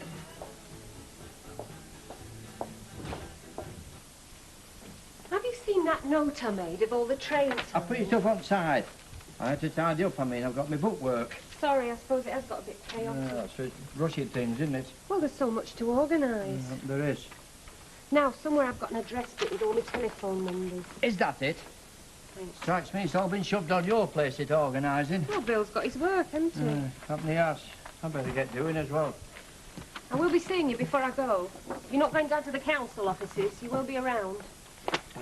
Well, I've got all my chairs to put away, and I've got the floor to wax for tonight's sequence dancing, so I shan't be far away. Well, don't go wandering off without saying goodbye. Well, I shan't do that, love. But up to the hand, I can't say I'm happy about this. Don't worry, you haven't had me fooled, not for a minute. Now, I don't want to mither on, but I think you're lumbering yourself. I mean, not only taking this chap on, he's taking his family on as well. And I'll tell you something, there's not one of them Websters given half a chance to skive out of it and wash a flipping dish. Bill washes the dishes, I've seen him.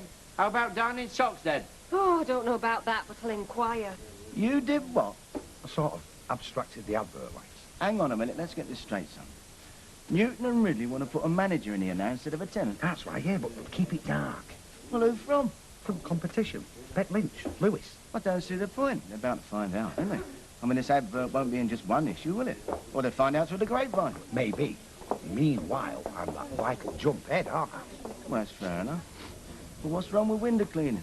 From the whispers I've been hearing and the scoring you've been doing, you'll have Inter Milan making an offer. Yeah, well, I'm not suited to outdoor work, am I? Still don't see how I fit into this. I wanted to get my application in pronto, so what I was wondering was, would you be a referee for me? Yeah, referee, linesman, goalpost, anything. You as a landlord, innit? Could be the best laugh I've had in years, eh? Mike, are you on the wing or are you sticking around, like? Well, to tell you the truth, darling, with the cabaret and everything, I was thinking of moving my desk in. It's just that I'd like a private word. See, Margaret. You weren't kidding, were you, when you said I ought to be running this loony bin? I was never more serious. Well, the thing is, the financial angle's tying me on. So why don't you put in for manager? Well, what makes you say that? Wouldn't entail any cash, would it? Well, Newton and Ridley want a tenant, which means you've got to put the brass down. So you want a loan, do you? Well, if it means the final sacrifice, let's face it, I made that a long while ago. Well, I'll tell you what, kid, I'm due for a natter with the accountant, and I'll have a word, see what we can come up with. You are a Christian and a gentleman. Now, who shall I give that exploding cigar to? Yes, Hilda. Oh, light out if you don't mind. Okie dokie. Well, this time next week we'll know what Santa's fetched us. What do you reckon he's fetching you, Mr. Baldwin? I wouldn't know, Hilda, see you. Go on. Not supposed to see my paper, have you? You what? The trade thing. The licensing advertiser. Seems to have walked. Oh, if you mean that thing I call the Booze Artist Gazette. That's what I'm on about, Mrs. Ogden. Yeah, well, I picked it up in the Gents the other day. And what, may I ask, were you doing prowling about in the Gent? Ignore that, love. We know what you were doing. No, I seem to remember it. I thought at the time, Mr. Lewis, it was a bit strange because, you see, it's not usually chucked out so soon. But there it was, lying on the floor, all crumpled up. So where is it now, Mrs. Ogden? I shoved it in the bin, didn't I? I think he does the crossword. He can just about manage it. Every clue concerns ale. Mind you, some of them can be right swines. 3 down, 4 letters. Liquid refreshment, first letter B. Brandy. You all ready for Christmas, then? You'll be hanging your stocking up, I suppose? Well, I suppose Al Gordon will give me a ring, but otherwise, it's me and Marmaduke. What about your lodger, Tony, what's he called? Will he not be there? Well, I thought he might be. I think he's made other arrangements. Have you got anything planned, love? No, I'll take things very quiet as usual. Put my feet up, you know. I might pop round and see Rita, though, take her for a drink. Ah, very nice. Mind you, I did hear she was going out Christmas Day. Oh, there you go. That's what you get for taking folk for granted, isn't it? She'll have made arrangement with Mavis, I suppose, has she? Well, actually, lovey, it's my lodger, Tony. You know, you mentioned him. I think he's invited her out for dinner.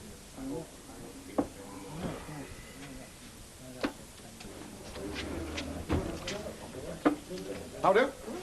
How do? Can I stop you up, like? No, thanks, I'm not here on a booze up. I wasn't suggesting a booze up. Haven't you weren't any road duty calls? Can you not spare 5 minutes? I'm very busy, as it happens. Well, it's just that we've 1 or 2 things I think we ought to discuss, but if you're in such a hurry, well... Listen, it wouldn't matter if I had all day. How do you mean? You can talk till you're blue in the face. If it's my blessing you're after, you'll not get it. Just what is it that's bothering? It's all this big rush, isn't it? All this falling quick march business. Think there were a war on. Well, it was the shit, wasn't it? The cruise, sailing orders. Should have been back in a fortnight. 3 months. All right, you'd have still been here, wouldn't you? Many of your balls out sawing your wood. OK, so you don't think I'm much of a catch?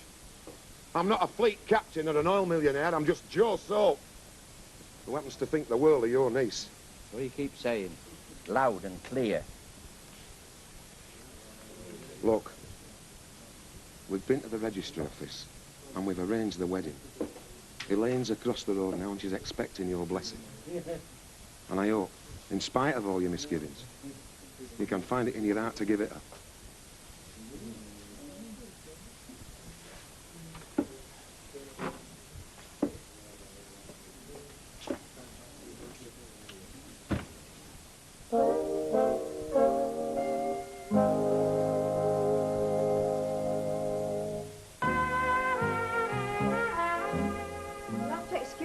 Al. I've only just this minute got back from town. Yeah, it comes round quicker than ever now, doesn't it, Christmas? It tends to catch you on the hop, so to speak. I know, but mustn't complain. It's good for trade, if Oh, not aye. Joe.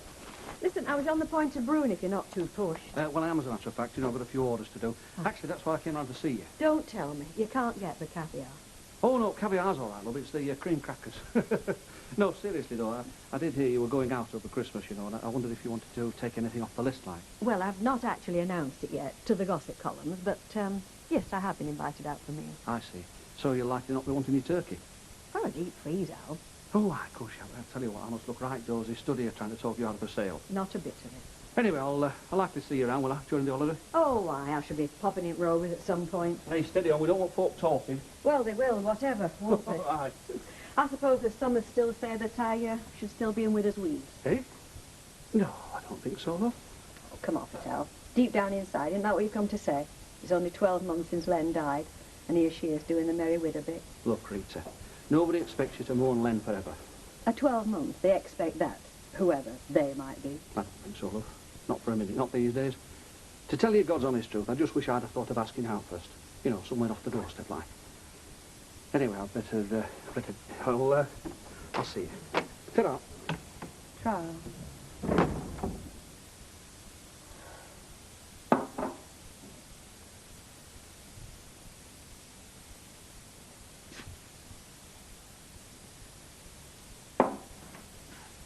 Betty gone. Thought you were having your afternoon nap. Where is it, Bet? Was what? To be exact, page 7. It normally comes after page 6, doesn't it? You're dead right. But as you can see, what we have here after page 6 is page 9. 7 and 8 have gone. In other words, a whole page seems to be missing. Did you manage to work that out all on your own, or have you got a computer or something? Oh, come on, love, skip the cracks. You might as well face it. You've been rumbled. No kidding. You mutilated this paper, and I don't have to be Sherlock Holmes to guess why. Gordon, you don't mind me asking, but are you not sleeping well? I'll say one thing for you, Bet. You make one hell of a poker player. Well, I may appear to be calm and in full control, but in fact, I'm groping for a clue as to what you're on about. Oh, do me a favour. It's going to take more than legfuls and kidology to get this pub over my head. Well, I suppose by that, you mean you've got the brass and I haven't. Brass doesn't come into it. Nobody gets a tenancy without putting the brass down. Yeah, true enough. Tell me, Gordon, this bee in your bonnet, you don't think it could be some sort of mental affliction? I have reason to believe that there was an advert in this paper that you did not want me to see. Eh? I had a letter this morning from Newton and Ridley. Ah, my sniffer dog told me. They've changed their minds, if you like. They don't want a tenant. As of now, they're advertising in the trade press for a manager. Come on, then. Believe me, that's gent. I checked the paper and found the vital page missing. So I thought, hello. Bet's being a bit clever-like. What the hell are they playing at? No, that's their business. You've just got to face the fact that now it's a whole new ball game. Now it's all down to experience, qualifications, and professionalism. Get it? Got it? Good.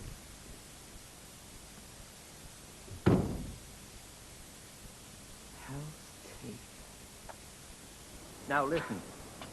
Don't go signing out until you've read the small print. Uncle, I've been planning on setting up this hairdressing business for years. I know what I'm doing. Happen you do. And don't forget to come back. No changing your mind now. No going off on your travels again.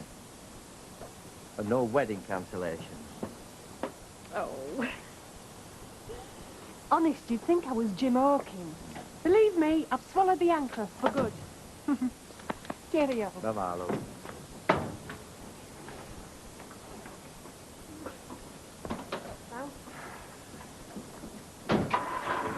Take care. See ya. Bye, see you soon. Bye, Debbie. Merry Christmas. Bye. Be good. Oh, fancy missing him and I ran out way. Yeah, have a mint. I'll be getting your puff back. Oh, Hey, you don't know any kids at table tennis fanatics, do you? Only some light-fingered persons waltzed off with a couple of me bats. Hello. Thanks a lot, Granny. Yeah, I don't know. You lads here at this time. You should be at home getting something proper inside. I've had a big dinner. Oi, Specky Four Eyes, over here. Hey, he wants feeding up. I should imagine he does very well where he is. What, with Mrs. Bishop? That lad wants feeding up proper, not on paper doilies and mints. Hey, she's a neighbour of mine. I'll tell her you're poaching her lobsters. Hello, what are you doing here? Meet me mates. I thought you'd all be waving your dad's intended off. I'll let Debbie go early. Not my scene. Oh, very cool. Cup of tea, is it? Yeah. But have a lash up as well, seeing that there'll be no one in the house. They're all out waving the flags. Yes, sir, you'll be served at the table. And if I hear one crack about wine waiters, I'll crown you. Oh, joke of the day, is that? If I've heard it once today. Hey, while I've got you, this move to Southampton, you have mentioned it to Brian, I hope. No chance, well, we have the news, 10 minutes. Oh, well, don't leave it too long. You'll need to get somebody else. The work has got on. Hey, hang on, there's nothing definite yet.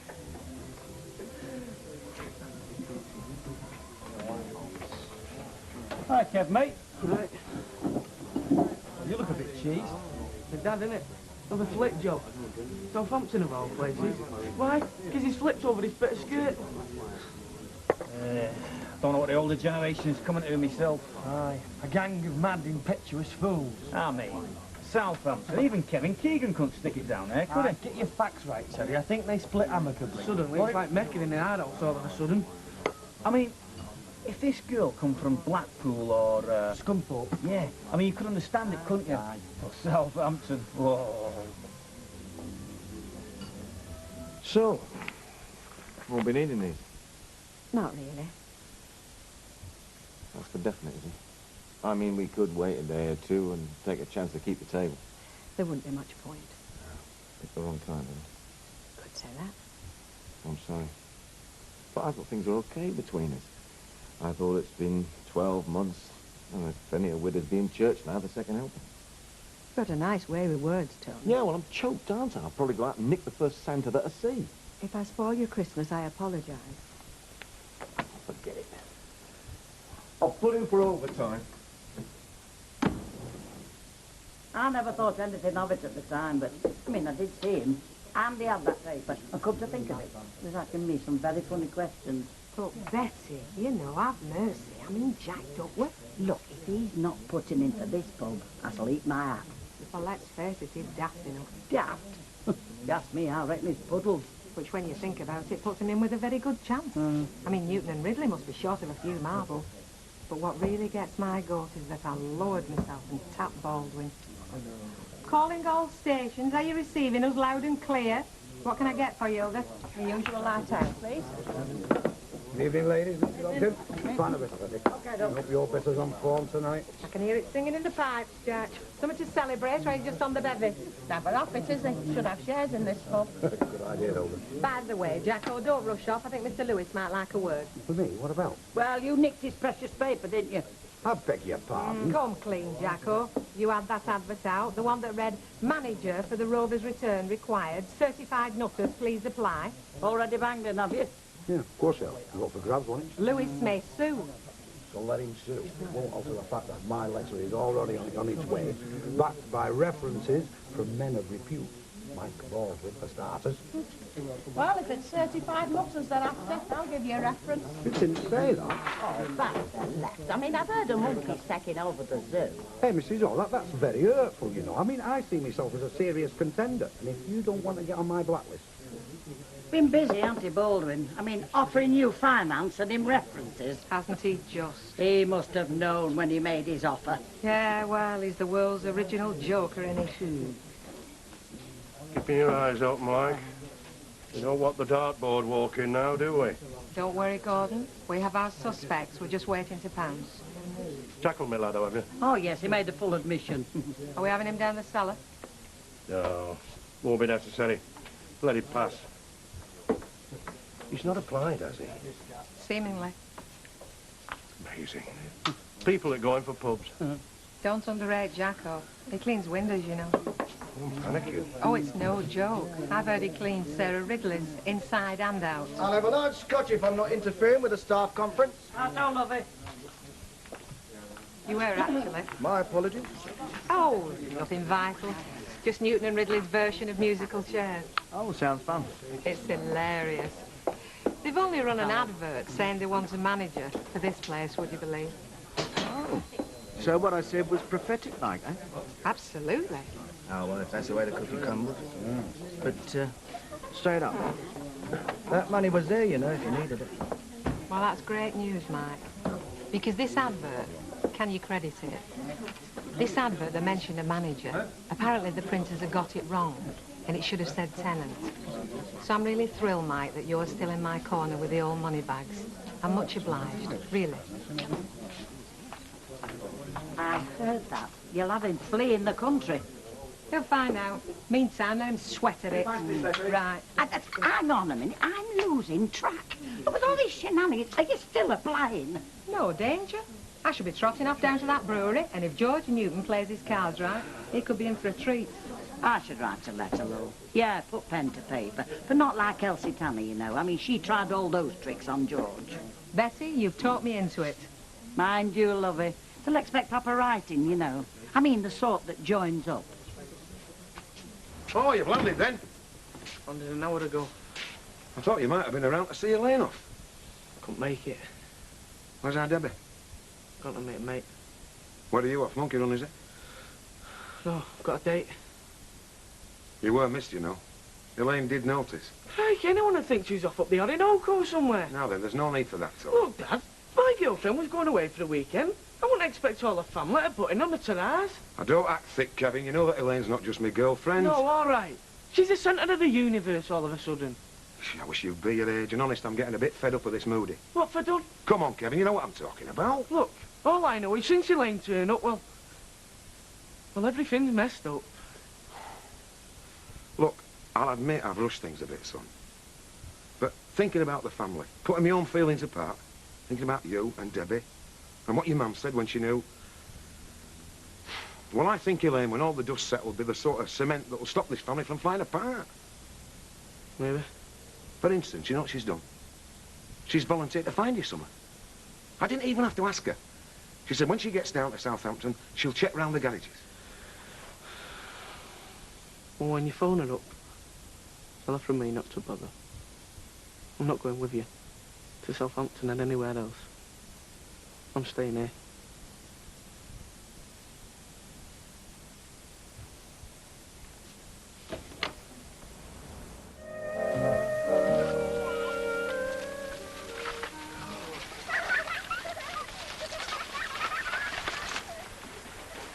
Oh, morning, Hilda. It's all go, isn't it? Are you not working today? Do me a favour. We've got all week off, thank God. Got enough to do getting flipping ready for Christmas. Somehow, doesn't seem much like Christmas this year.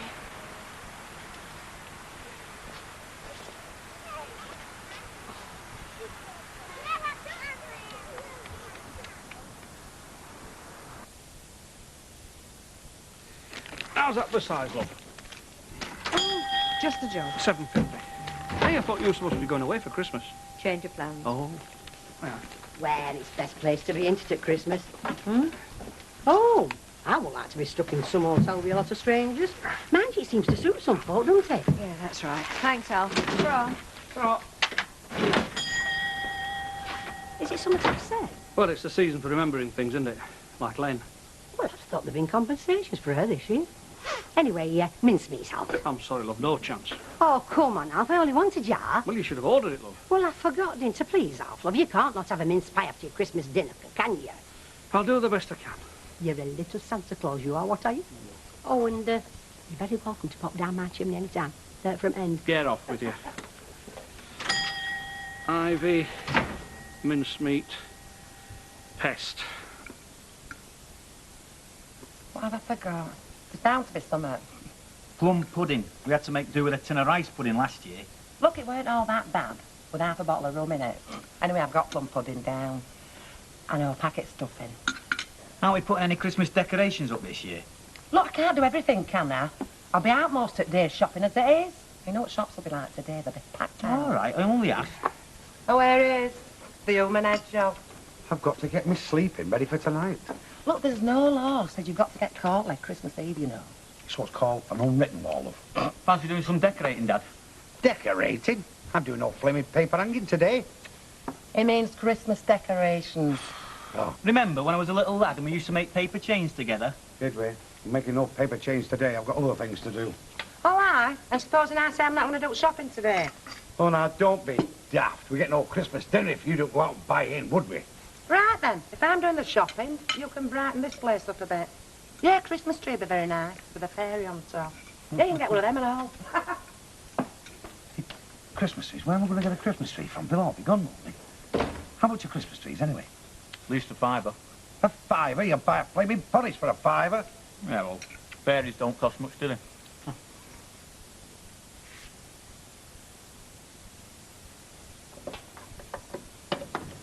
Hey. How's that then? It's brilliant. Where did you learn how to change a bulb? I took a correspondence course. No, it's lovely. What do you think, Kev? Very nice. Right then, what's next on the list? You could go to market and get veg, could you? Not best till I've gone by the time I finish at cafe this afternoon. Yeah, of course I could. I'll go now. I've got 1 or 2 errands to do myself. I'll see you, Kev. See ya. You could have gone and got veg. Thought you said I have to pick the turkey up. Make your mind up. You're not going to spoil this Christmas, you know. Spoilt already. Don't be so childish, is it, Eck? That's your opinion. All right, so you don't want to move to Southampton with us? I'm not moving. This is where I live and I'm stopping here. All right, if that's how you feel. But you could at least let it drop for the next couple of days. Try smiling instead of pulling your mug. It's not me who wants to go swanning off to Southampton. It's my dad and her. Her name's Elaine. Elaine! Please don't spoil Christmas, Kevin. I like Christmas. What's that saying, Lawrence Olivier is once more into the bar parlour? Breach, love. Once more up to the breach. That's what I just said. It's going to be murder down there today. Fellas what sup mild all year, going on to double brandies and feeling randy, I could lose my virginity. I don't suppose you'd notice. Watch it, or I'll burn your prezi. Hey, what you got me? What have you got me? Wait and see. Same to you in Obdon. Hey, Bet. Yeah? You've not heard any gossip, have you, about Rita and this Tony Cunliffe? Gossip? What sort of gossip? Well, they were supposed to be going away together this Christmas, but she came in this morning, got a turkey, and she seemed a bit down. I wonder if they're split up. Well, it's not unknown for our Tony to up sticks, is it? And I mean, from my experience, things like that do tend to happen around Christmas time. Why do you think Ollie's got all them sharp points on it?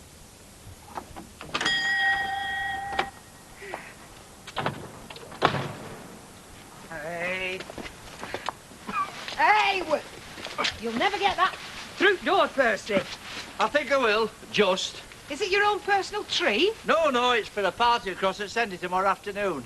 Pick it up from Haywards, he said. Forgetting to mention it was the original Lonesome Pine. Well, I would volunteer to carry one end for you if I wasn't so beautifully turned out. Oh, it's all right. I'll manage, thanks. Good. Ta-ra. Waiting for a bus, duck egg? What's Percy doing with that tree? Well, I think he nicked it myself from Albert Square.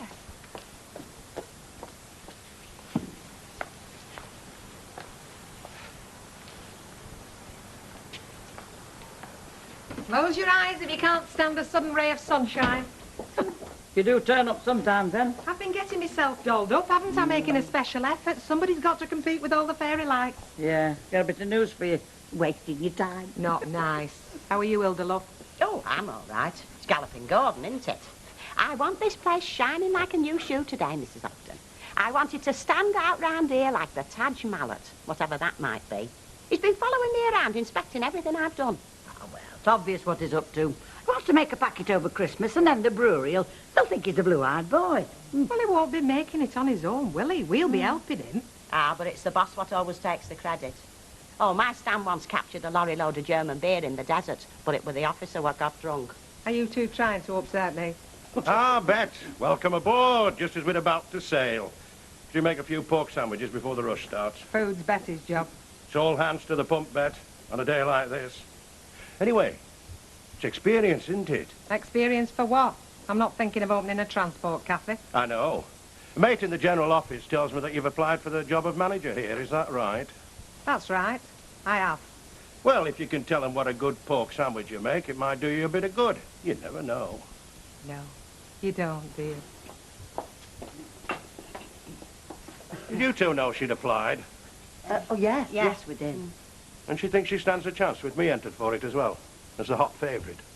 Yeah, I think she does. Yeah, it's amazing, isn't it?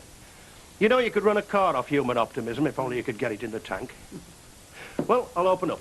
Now, let's be on our toes today. You know, like ballet dancers.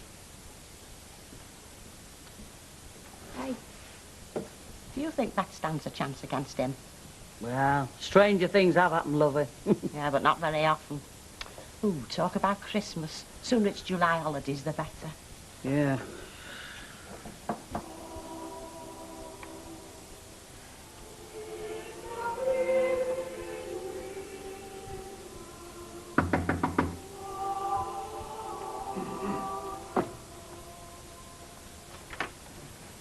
Excuse me, missus, you got the price of a cup of tea?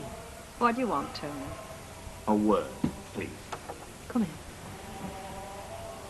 in. I'm sorry about this. I don't want the neighbours thinking you're in trouble with us or anything, but I had a call in Rosamond Street. Oh, I thought you weren't working. No, that's what gone shits. away. Oh. With a bloke with kids. Yeah, well, there's no point in my not working, was there? I'm not on duty all over Christmas. Oh. So I wonder what you were doing. Well, I've not changed my mind, if that's what you're No, thinking. I don't mean us taking off somewhere. I mean, what are you doing tonight, for instance? Look, Tony, don't you think it's better if we don't see each other? Do you? I don't. You're not doing anything tonight. No. Neither am I. It's Christmas Eve. What about a drink? Well, there's no point in us both hanging around the house on our own getting miserable, is there? It's daft. Surely one drink with me is not being disloyal to the memory of your dead husband. No, I'm sorry. I shouldn't have said. It's not a question of being disloyal to Len. It's remembering him. I loved him. How can I forget him? And I'm not being morbid. No, I know you. So what's another question then, a drink? Well, I don't really fancy sitting at home being miserable. Well, I definitely don't. Oh, come on, kid. Hey, put your bags down there. I'll make us a cuppa. Hey, we'll have a little whiskey in it and I'll a two. I'll tell you what, it's harder work than work is, Vera, isn't it, shopping? That's why I don't do much. Oh. Pinch me something, I'm dreaming. Oh, Jack. Oh, isn't that lovely? Does look rather seasonal, doesn't it? Oh, it's beautiful.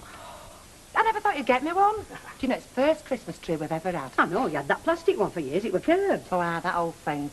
No, I mean, first real one. But everything comes to her as waits at the bus stop of life, my love.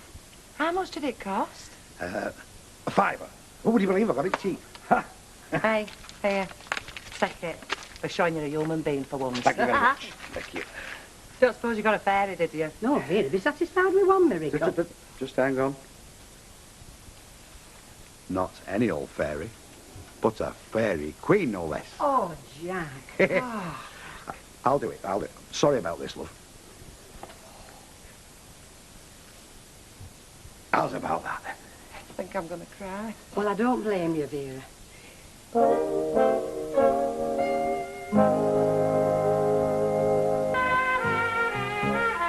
Come for this mincemeat today. I'd have brought this down to your house and made a very nasty scene and done something very rude with it. You can tell Ivy that. Yes, Al. I had to go down on my bended knees at the warehouse to get that. That's the last surviving jar of mincemeat in the world. Yes, Al. It's not funny, you know. It's been like hell on earth in here today, mainly because of women who've forgotten to order stuff they should have done months ago. Why do you suppose us shopkeepers tell you there's so many days to Christmas? So you can sell us a lot more. To keep you on target. Oh, well. We're not very intelligent, Al. It must be very difficult for you, being a superior male. Go on, get off with you. You're my last customer, I'm shutting up. Hey, and if you suddenly discover in an hour's time you've not got enough tinfoil to wrap around your turkey, tough. Slap some clay on it. Funny you should mention tinfoil. Be out! I'm shutting, Percy. Anything you need now, I'll have to wait till Boxing Day. All the Christmas shopping in this shop has come to a full stop. Will you not let me have a packet of tea, then? Packet of tea? Ah, here's my last one. And tea earned this afternoon for pensioners due. Oh, right. How much is that? Nothing. It's my treat for pensioners, well, in a roundabout sort of way. You know, you've almost restored my faith in human nature. But I'll tell you what, it'll take more than a packet of tea for me to like my fellow men again. Not after the diabolical stroke some rat-faced louse played across the community centre today. Merry Christmas!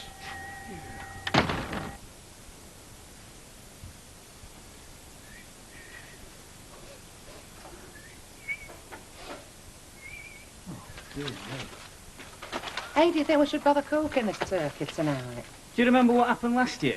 We didn't get round to putting it in the oven till 5 o'clock Christmas afternoon. We ended up having our Christmas dinner at 11 o'clock at night. I know they might forgetting to come back and turn it off. I think we should have one of them ovens, you know, that can think for itself. You know, like they advertise on telly. Don't worry, I'll nip home and do it. Are you sure? Got you the Christmas feed in there? Well, I'll sort the turkey out as well. You're not having one of them personality changes, are you, Dad? You know what they say at this time of the year? Goodwill towards men. Well, I'm including your mother as well. Get off, you'll spoil my hair. Well, the only thing I'll be spoiling later. Oh, I think you're on a promise, dear. A few Benedictines down your neck, definitely. Do you two mind? I am still only 20, you know. Right, so that's me off to the Rovers then. Oh, aren't you waiting for me? I'm just going to get the place warm for you, aren't I? Ta-ra. He's nearly human sometimes, my dad, isn't he? Yeah, that's when I fell for him, you know. One day when they were young. Right. Do you know, I don't know whether I've worked time out right to cook this turkey. Well, it's £10. Yeah. 20 minutes to a pound. Which is 200 minutes, or if you like, 3 hours, 20 minutes. Dead right. Yeah. Just testing. Right, open that door for me. There we go. Hey, that sounds great, Elaine. It really does. Yeah, I'm missing you. Can't you get a bus back up here or something? Or a taxi? Well, I'll pay for it. How much? Oh, maybe I can wait another few days. Yeah, and a Merry Christmas to you, love. Hey, no kissing no sailors while you're down in Southampton. Me? No, my life's an open book. All right.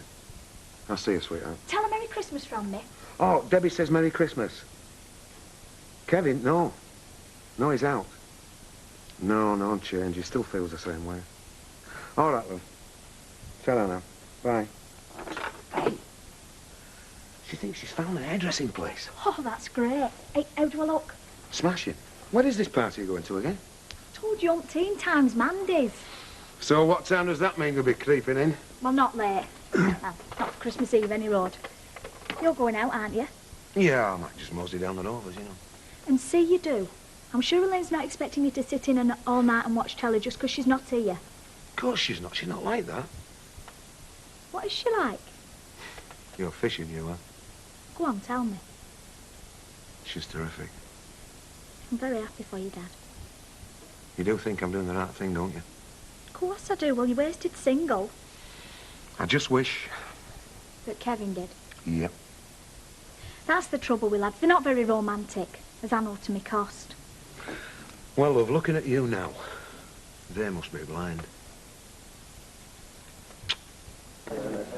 Get yourself a drink. Thank you. But if you don't mind, I'll save it till later. You don't want me losing control already, do you, and licking your face? You can do what you like when you like, as long as I'll be as much. She just walked in. Oh, my favourite people. What are you having? I thought you were going to want pub up, not barmaid. My fault, Vera. I'm just far too attractive. I shouldn't be let out. That skirt won't letting out, that's a fact. Now, Vera, we're all supposed to love one another tonight. Do you need an excuse? Vera! I'll have a snowball, please. Martini lemonade, please, Beth. Pint, please, Jack. Right. And you'll behave yourself tonight. One Christmas tree don't mean a night broke, you know. Yes, Half sir. a bitter. Please. Please. Better. I'll get you that, Percy. No, thanks. Not like him to refuse a drink, is that? No.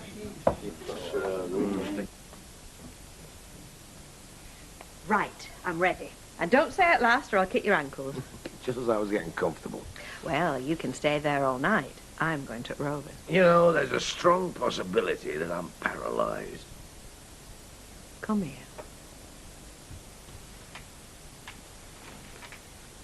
See? You're not paralysed at all, so come on. You're a hard woman. You have to be with coppers like you about. You lads all right? Yeah? Not exactly big spenders, are you? You try to tell us something? Only that this isn't a waiting room till you move on somewhere else. All right? You know, I don't like him. I never have. You're going to have to get to like him, mate. He's likely to be the permanent gaffer here. I know. I'll get a petition up supporting Bet. You do that, mate. I will. I'll have him. I reckon this Christmas is going to turn me sour forever. But he's right about one thing, though, isn't he? We're wasting our night here. Anyway, I'm off, and you two can please yourselves what you do. What are you doing, Kev? Suppose anything's better than sitting here all night. I might get a bird, you never know. Ah, here you are. You fancy a pint? No, just on the way out. Sorry.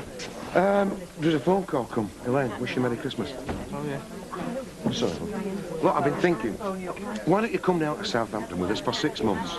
See if you like it. If you don't, you can always come back up here. What do you think? I don't want the family breaking up, Karen. I don't know.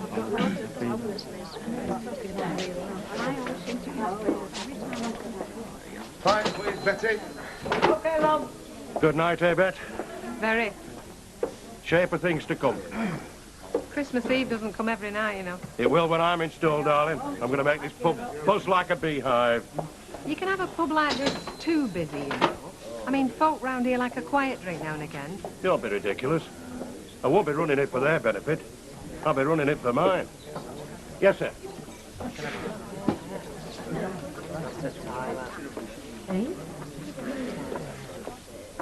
Well, I am going to midnight mass tonight. Have I got any volunteers to go with me?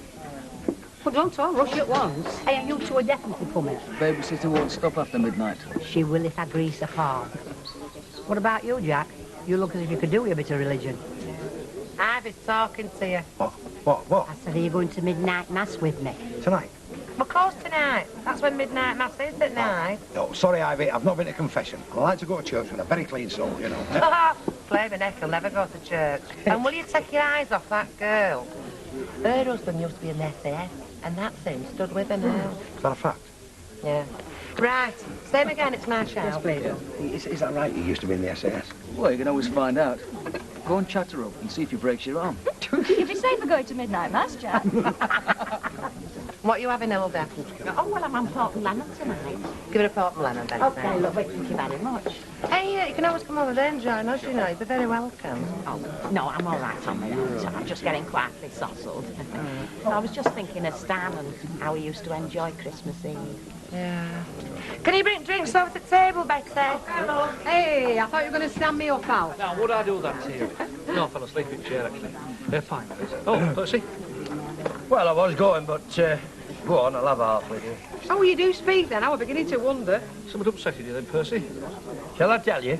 Well, you'll feel better if you get it off your chest, won't you? I had a very dirty trick played on me today. Oh, like what?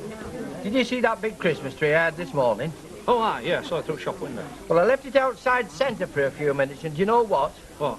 Somebody only cut the top off it, you know, to make a Christmas tree for themselves. They never did they? They did. Do you know what that tree was for? A party for poor children. Now, what sort of a person would do a trick like that, eh? I mean, it makes you sick. Makes you ashamed to live in a country like this. A country I fought myself to a standstill for. Is it any wonder I'm upset? Jack Donworth. You lying dog. What's up? It was you, Jack. It was you. Casty, I might get lynched. There's no might about it. I didn't know it was for a flipping kid's party, did I? Oh, God. So you think it's funny, do you? Vandalising the Christmas tree? No, Percy, we're laughing about something else, kid. No. Glad to hear it. Excuse me, lovely. God, shut up. I think I can wipe that smile right off your face. There you are. What time did you say you got to turn that turkey off? 10:30. It's 11 o'clock. Flaming Nora. Hey, if that turkey's burnt, don't you come back here ever. Larry, bless her. Better than silence. Anything's better than that. Come on, you come here and enjoy yourself. I am enjoying myself. Lovely. Cheers. Cheers. Don't look as if it's off, does it, between Tony and... Anything but. I'm glad. He's had a face as long as a fiddle all week. I'm glad too. Good love. Mind you, if I didn't have getting this pub on my mind, I might have just scratched Rita's eyes out. You need a fella at Christmas. Yeah, you do.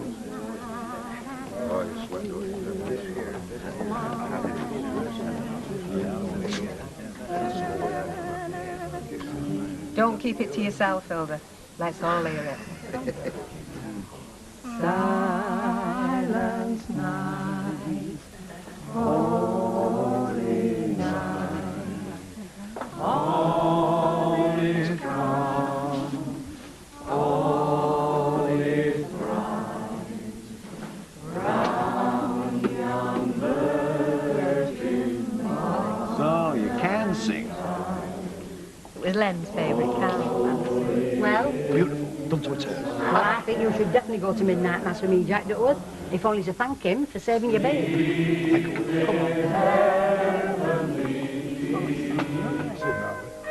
I don't think I can get any more off this turkey. Looks as if Plague of Egypt's been at it, never mind one family. I think I overdid it a bit and all. Yeah, I think you did. You might as well set a trough as a table. Now, don't be like that. It's a credit to your cooking. That's the way you want to look at it. And what about all booze you put away last night, then? What's credit that to? It was Christmas, weren't it? I mean, I like Christmas, one time of the year when you can let yourself go. Oh, you can let yourself go any time of year. Come to think of it, it's a pity we don't have it more often. Every other Thursday, something like that. Oh, God forbid. Morning. Oh, morning, love. Oh, I'll see you up then. Hey, you've had a nice lying out, Terry. I have, yeah. Ah, well, dinner won't be long. Oh, yeah. What's up with you? Stomach's giving us a bit of jip. You want some of that brandy? Oh, no, I forgot you finished all the brandy last night, didn't you? Oh, don't you start. You're dead right. Do you know there's more empties out back than they'll have at Rovers? It's a good job you love him. Nah, it's not so much that, love. As habit. Plus his name's on mortgage. Never mind, Dad. I don't, I tell you what, I'm going down to City this afternoon. You can come if you want. What, football? Yeah, unless they've changed it to Tiddlywinks. No, thanks all the same, son. I've got plans for this afternoon. What plans? Well, feet up, eyes closed sort of plans. Oh, I'm going to do some work. Just have a few windows done. Success of turkey. It's gone to his brain.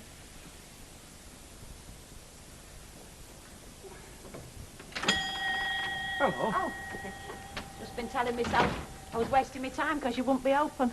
Just shows it always pays to make sure, doesn't Yeah, it? well, I won't go into, you know, but at least this way I get a bit of company. Oh, I know what you mean. I've never had the telly off. Christmas is all right for them with families, you know, but I reckon when you've only got memories left, sooner it's over the better, I reckon. You can't believe how much things change, can you? It's only a couple of years ago we had that party. Eddie was still with us. The only thing I had to bother about was whether I'd ever get the house straight again. Oh, it's straight enough now, all right. I just wish there was somebody to come in and make a mess. Oh, God bless you, Alf Roberts. Listen, you'll save my life if you've got some bread. Oh, sorry, Hilda. It's all after right, you. love. Just a packet of tea. Packet of tea, love. Well, has everybody had a nice Christmas? Same as usual. Yes, thank you. Well, it's been a right performance at our house. We're nicking his toys all over the place. And they're all that blooming noisy, aren't they, these days? Like little computers bleeping away. Bleep, bleep, bleep. It drives you daft. Thanks very much, Alf. Ta-ra. Ta-ra, love. Ta-ra. I didn't think she'd have been back yet. Back? Well, hasn't she been to her son's for Christmas? Trevor, isn't it? Ah, that's his name. I doubt if she's seen him, though. I doubt if she's expected to either, sort of bloke he is. Do you mean to tell me that she's been all that time in the house on her own? I should imagine so, aye. Oh, Alf. So that's definite, is it? January the 9th? January the 9th, Weatherfield Registry Office. Now then, where's that brother of yours? Kevin, dinner's ready. Hey, look, it's not so far off then, is it? Just because I'm a bridesmaid don't mean to say I have to wear one of them daft dresses without frills and stuff. You can wear out you like. Good, because I want something trendy, you know, something I can wear after. Yeah. Oh, not again. What's up now? We have to have this on all the time. Well, he's bad enough all day yesterday. It's not doing you any harm. Ah, come on, Debbie. This time we had a break. You're going to wear the thing out the way you're going. Just because he's in a mood. Hey, that'll do. Let's have us dinner in peace for once. So how many guests are you having then? At your wedding? Oh, only a few, you know, family, friends and that. What are you doing this afternoon, Kev? You got out planned? Not really, no. I was going to have a walk up the Red Wreck. If you're interested. See how I feel later on. Well, suit yourself. You don't have to have tickets for it, though. Just let us know if you feel like it. Are you having an honeymoon? Not this half, no. I weren't meaning this half. I don't think he wants to talk about it. Do you, Dad? Right then, it's your last chance to come to Main Road. I've told you I'm going to get some windows done. Hey, Jack, nobody works Boxing Day. They do in Russia. Well, it's probably not Boxing Day for them, is it? It's probably something else, isn't it? Look, it's 'cause folks are not working. I'll be able to catch them at home and get some money off them, won't I? Listen, Dad, if you're trying to tell us that you're skint right, I'll pay you in. It won't cost you a penny, all I right? know it won't cost me a penny because I'm not going anywhere except out cleaning windows. I think he's trying to be sarky. Are you trying to be sarky? Making out that we're always on to you to get wicking? I am not trying to be sarky. I'm just trying to tell you what I'm going to do. Now, if you don't believe me, sit there and watch, right? Sit there and watch. That means it. You'll be out boozing and he don't want you to know. Well, why wouldn't he want me to know? I mean, he's always out boozing, isn't he? Right. You watching? And I shall be able to use my new bucket that my darling son bought me for Christmas. Don't talk to me about flaming sarky. It's not me that's sarky in this house. Listen, I didn't mean you had to use it today, though, did I? No, but I'm going to. Now, don't let the thought of me out there grafting spoil your festivities. Somebody's got to bring some money in, haven't they? Hey, Jack, you don't have to work today. See you at tea time. It's me getting on to him, you know. That's what's done it. Come on, Mum. He'll hide his cart round that corner and he'll be out boozing all day. No, I think he might have turned over a new leaf, you know. Folk do. I mean, why not, you Dad?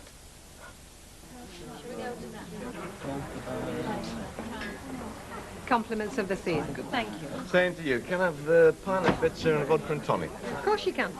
Did you have a nice Christmas? No. Oh, well, I'm sorry to hear that. Oh, it weren't particularly not nice. It's just that I keep waiting for this fella with a beard and a red coat to climb down my chimney. He never seems to turn up. He's not at your house, is he? Not that I've noticed. Fancy sitting down? Sure. Betty? What? In case you've forgotten what he looks like, your lodger's just come in. Look, I saw him this morning for breakfast. I'm not likely to have forgotten him since then, lovey. Oh, he does come on for his breakfast then? Oh, you're a wicked woman. I know I'm wicked, Betty. I'm just trying to work out how wicked other folk are. Look, he still comes home and sleeps under my roof every night, if that's what you're trying to find out. Thank you, Betty. Well, look, it's all finished now, love, so let's I'm just... not going to say out to her. Well, then. I can still say it to you, can't I? I mean, couldn't she at least let me help with Christmas dinner? But, oh, no. It had to be just the way Ivy wanted it. The way she's been doing it since the day she got married. In fact, I think that stuffing was left over from them.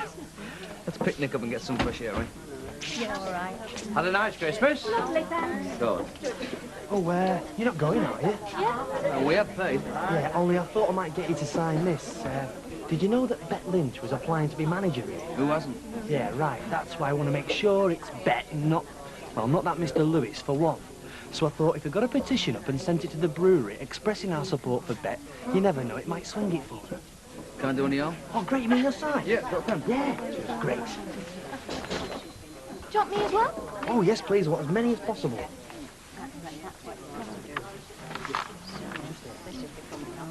Oh, what's this then?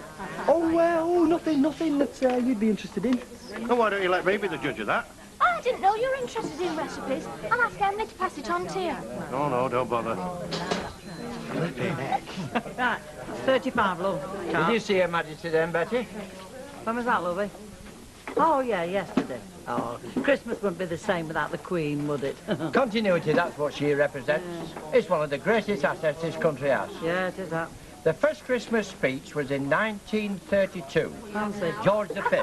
Oh. Of course, that was on steam radio. Yeah. The first one on telly was the present Queen in 1957. Fancy. It just happens to be somewhat I know. Oh, God. Your ears are good. Now, you might not think that Bet Lynch would be a good manager, I'm but... sure she would, love. Give us your pen. Great. Tom. There you are. Thanks.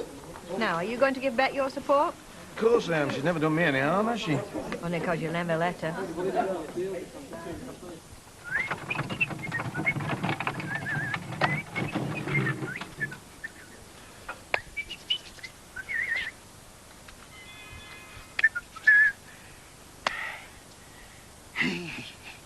Hey, Merry Christmas, everybody's having fun. What the hell are you doing here? I'm your Christmas present, wrapped up as a window cleaner.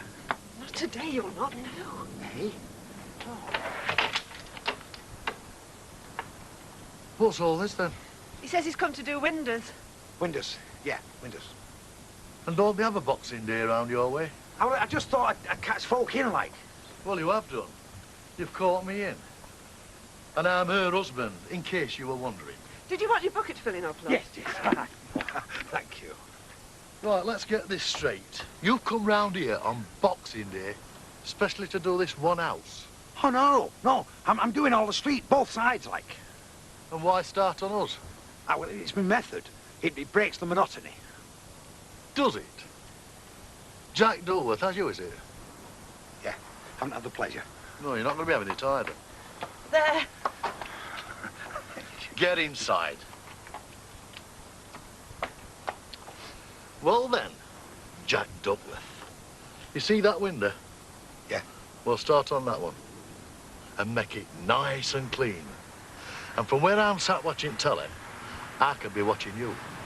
And if I don't see you clean every window in this street, I'll be after you, mate.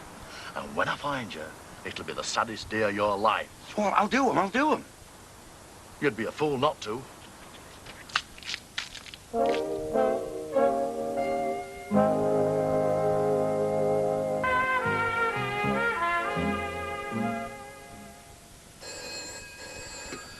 Well, that'll be, don't we? Weatherfield 8825. I hear, Lane. Yeah, we're great, thanks, yeah. Go and tell me Dad. Hey, I made a smashing Christmas dinner, you know. You should have seen it. It looked terrific. Just eating it, and that's a problem. What? Oh, no, it's just our Kevin trying to be funny. Phone for you. Yeah, I know, I heard it.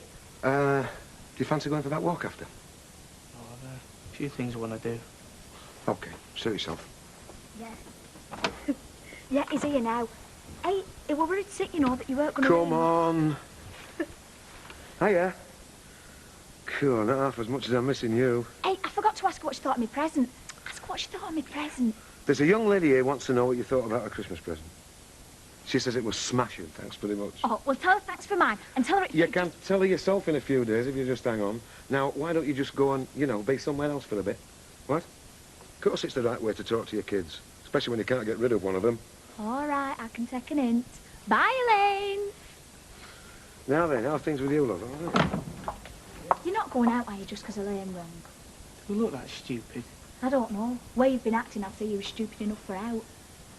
Does it not bother you that just because my dad fancies this bird is only known a few weeks, all three of us are going to have to give up our jobs, the rest of our lives round here, and go and live in Southampton, just because that's what she wants? It's not just what she wants, Kevin. It's what my dad wants. And it's what I want as well. Okay. Fair enough, then.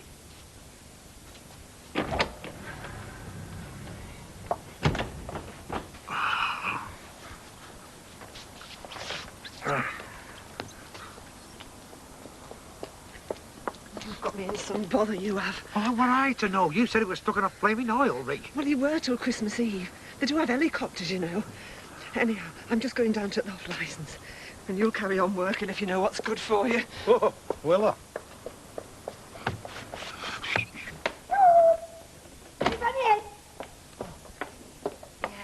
Oh, gonna lecture on your own, have they? Arthur's gone to football and Jack's gone working. Oh, I'll bet. I bet he worked yesterday, you know, wasn't he? I'm not joking. You not? No, he's been on since dinner. Took all his paraphernalia with him. Oh, come on, Vera, your Jack must have been joking. You're not telling me he's cleaning windows on Boxing Day. That is my husband you're talking about now. I know it is. Well, don't you think I might happen to know what he's doing more than you? Not a bit, looks of it, no. Anyhow, listen, I'll not disturb you if you're having a snooze. You've done that already. Well, I've just called to see if you want to come round tonight. Not special, a drink, bit of supper, you know, only I promise I'll stop in and babysit while them two have a night out. Yeah, okay then. Yeah. Right, but there's just one thing I must warn you, Vera. What? I've invited somebody else. Oh? Hilda Ogden. Hilda Ogden? Don't tell me. She invited herself. No, she didn't. I went round and asked her. I mean, it can't have been a very happy Christmas for her, Vera, not coming so soon after Stan passed away, not having a family round her, love. Anyhow, I just thought she might appreciate a bit of company. You take this spirit of goodwill too far, you know. Oh, well, don't bother coming if you don't want to, then, Vera. Oh, yeah, I'm coming. Of course I'm coming. Your house is warmer than ours, isn't it? Hiya. Hiya. No, Kelly not back yet? No. Oh. I thought I might have a talk to him. You're best just leaving him alone. He'll come round once he gets used to idea. You think so, do you? I know so. Men are like that, aren't you? And it takes them a while to get used to it. I see. Whereas us women, we're a lot better at taking stuff in our stride. It must be nice to be a member of a superior species. It's great. I can understand it being a wrench for him, though. I mean, I'd have been the same at his age. I mean, he's got his mates here. He's got his job here. So, he'll end up with different mates and a better job down there. Yeah, but I don't want him to think I'm riding roughshod over him. That I don't care. He knows. He just wants a bit of attention, that's all. Now, that's another thing about fellas. They're always wanting attention. And if they don't get it, they'll go all sulky till they do. I never realised you were such an expert. No choice, have a living with you two. I haven't set eyes on him since I went out this dinner. He'll be legless, won't he? The only chance he has of getting back is if somebody puts him on that cart of his and pushes him. Yeah, I've had souls to laugh when I said they were working. Nobody works on Boxing Day. There weren't that many working on the pitch this afternoon. In fact, we could have brought my dad on as sub and it wouldn't have made much difference. Hey, he's here now, we'll see, shall we? Does that mean we can have our tea, because I'm starving? Look, you get your tea soon enough. Right, come here, you. Oh, be nice to us, V. I don't want shouting at. I want comfort, sympathy. Hot water bottles. Breathe out. What? You heard? Breathe out, you can do that, can't you? I can do that in me flaming sleep. What you on about, eh? Let me get near that fire. I am frozen. I know how that flipping turkey felt when you brought it from butcher's. No, there's no on his breath. Now what on me breath? You'll have been on the vodka. You can't always smell that. I have not been on the vodka, or out else. I have been out there all afternoon with a wet chamois in my hand, feeling the water running down my sleeves, watching folk lounging in front of fire, eating chocolates, and looking at me as if I were flaming balmy. But why do it, then? If it's so horrible, why do it? Oh, cousin. I don't know, but I'm not blooming doing it next year. Well, I'm sorry, Jack. But Arthur don't believe you, and Harvey Tozer don't believe you. And I don't believe you, because nobody works Boxing Day. Where did I get that from, then, eh? Have you been working? I have been working. Nobody else has. But me, I've been working. Oh, this is grand, isn't it? This'll see us right through the week nicely. I think we've done my dad an injustice. I do love as well. Here, I won't keep it all. Couple of quid there for your time. Because I think you've earned it for once. So do I. Do you know I'm right proud of you? Going out today of all days. Thinking about his wife with no in her purse. There's not many do that, you know. So, what's on the menu for tonight? Are we stopping in or going out? Oh, it's up to you. Well, if it's up to me... We're stopping in. Too right. On the other hand, perhaps it'd be better if we went out. As I said, it's up to you. You know, you're great at lunchtimes. You're a barrel of laughs at lunchtimes, and you're great in the afternoons. Oh, I'm a barrel of laughs in the afternoons as well, am I? Yeah. It's not until the evenings that things get sticky. Well, it's very tiring being a barrel of laughs all day. You ought to try it. That's not my style. Now, you know what I'm talking about. There's a kind of tension, like you're waiting for something. And I'll tell you when it goes. It goes when I look at my watch and I say, time I was getting home. You're so relieved, and you're pathetic, yeah? Oh, I'm sorry. I didn't mean to say all that. I better be going. No, don't. I've had a lovely Christmas, Tony. Better than I thought possible. So have I. And I don't want it to end like this, with a row. No, no row. In fact, I don't want it to end at all. You coming round here. I don't. We're agreed on that, then? Let me get you a drink. I know I could do with one. I'm sorry if I'm giving you a bad time. No, you're not. And don't you dare look at your watch and say it's time you were going. It's nowhere near that. And who knows? Happen tonight, I won't look so relieved. Bladdale, Hilda, no, thank you, Betty. I've just come for some cigarettes. Oh. I can't stop, you see, because I've been invited round to a neighbour's. Oh, very nice. Having another, Percy? Right, go on, I'll have half. Oh, can I get you one, Hilda? Oh, thanks all the same, Alf, but I've been invited out for the evening. Oh, there you are, lovey. Pleasure, Jane. Thank you very much, Betty. Ta, ta-ta. I bet she's got a sack of fags at all. Yeah. Well, she wanted us to know. Oh, hello, I was just on my way round to your house. They're all waiting for you. And Nicky, you know. Well, I was going to have a quiet night in, but, well, I think your mother'd be disappointed if I didn't show my face. Have a nice time, Hilda. And how about yourself? Oh, half a bitter, thank you. I was just thinking, when will bins be round again? Well, it won't be this week, will it? Probably next week, I reckon.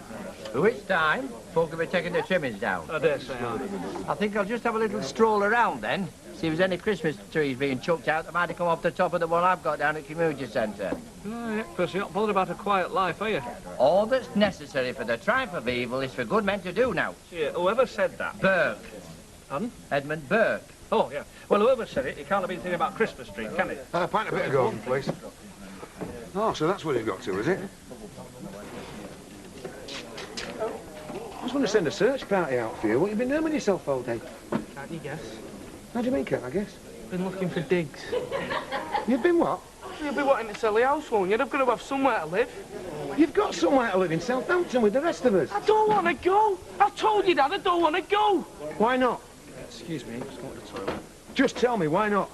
Well, why should I go? What's in Southampton for me? It's you who wants to go there. Or should I say, it's Elaine what's making you? Look, nobody's making me do anything. And as for living in digs, look, I've done everything a man could to hold his family together. And you're not walking out of it to live in some grotty bed-sitter. Well, another year nearly gone then. Oh, do you think next year will be any better? I suppose not. They don't even seem to make them as long as they used to. Not true at all. It doesn't seem to be last year, does it? No, it doesn't. I believe it's to be next Monday, the fateful day. You are? Oh, have you not heard? Our interview for the manager's job here. It'll be next Monday. New Year's Eve. Oh. Well, that'll get the new year off to a bright start for one of us, won't it?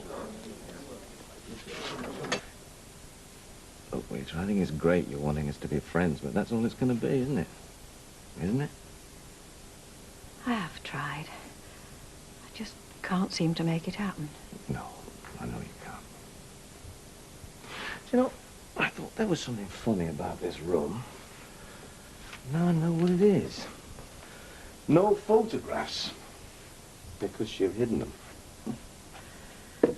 And you want him looking at us? Well, doesn't matter now, does it? Because you're not going to be doing anything you'd be ashamed of. Unless I do, then you're going. You make it sound like blackmail. No. But that's where it comes down to, isn't it? Look, I'm a lonely fella, Rita. Classic case. I was looking for more than a pal. I got plenty of those. I thought you might be in the same boat. Now you've decided I'm not. I think you're still married in your head. I'm not. Mine's over. I don't think yours is. You haven't time to wait? I'm not going anywhere. I'll be around. But I think it'd be a long wait, don't you? Yeah. Okay. It's been a great Christmas. One of the best.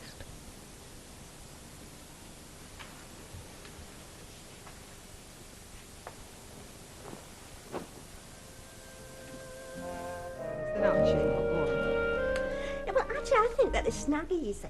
Oh, this snag if you give them so much as a sharp look, but they do something for the old legs. One thing about good legs, they last. When everything else has gone. Now, you cling to that thought, kid. Hey, I want no back swipes and no sarcasm out of nobody today.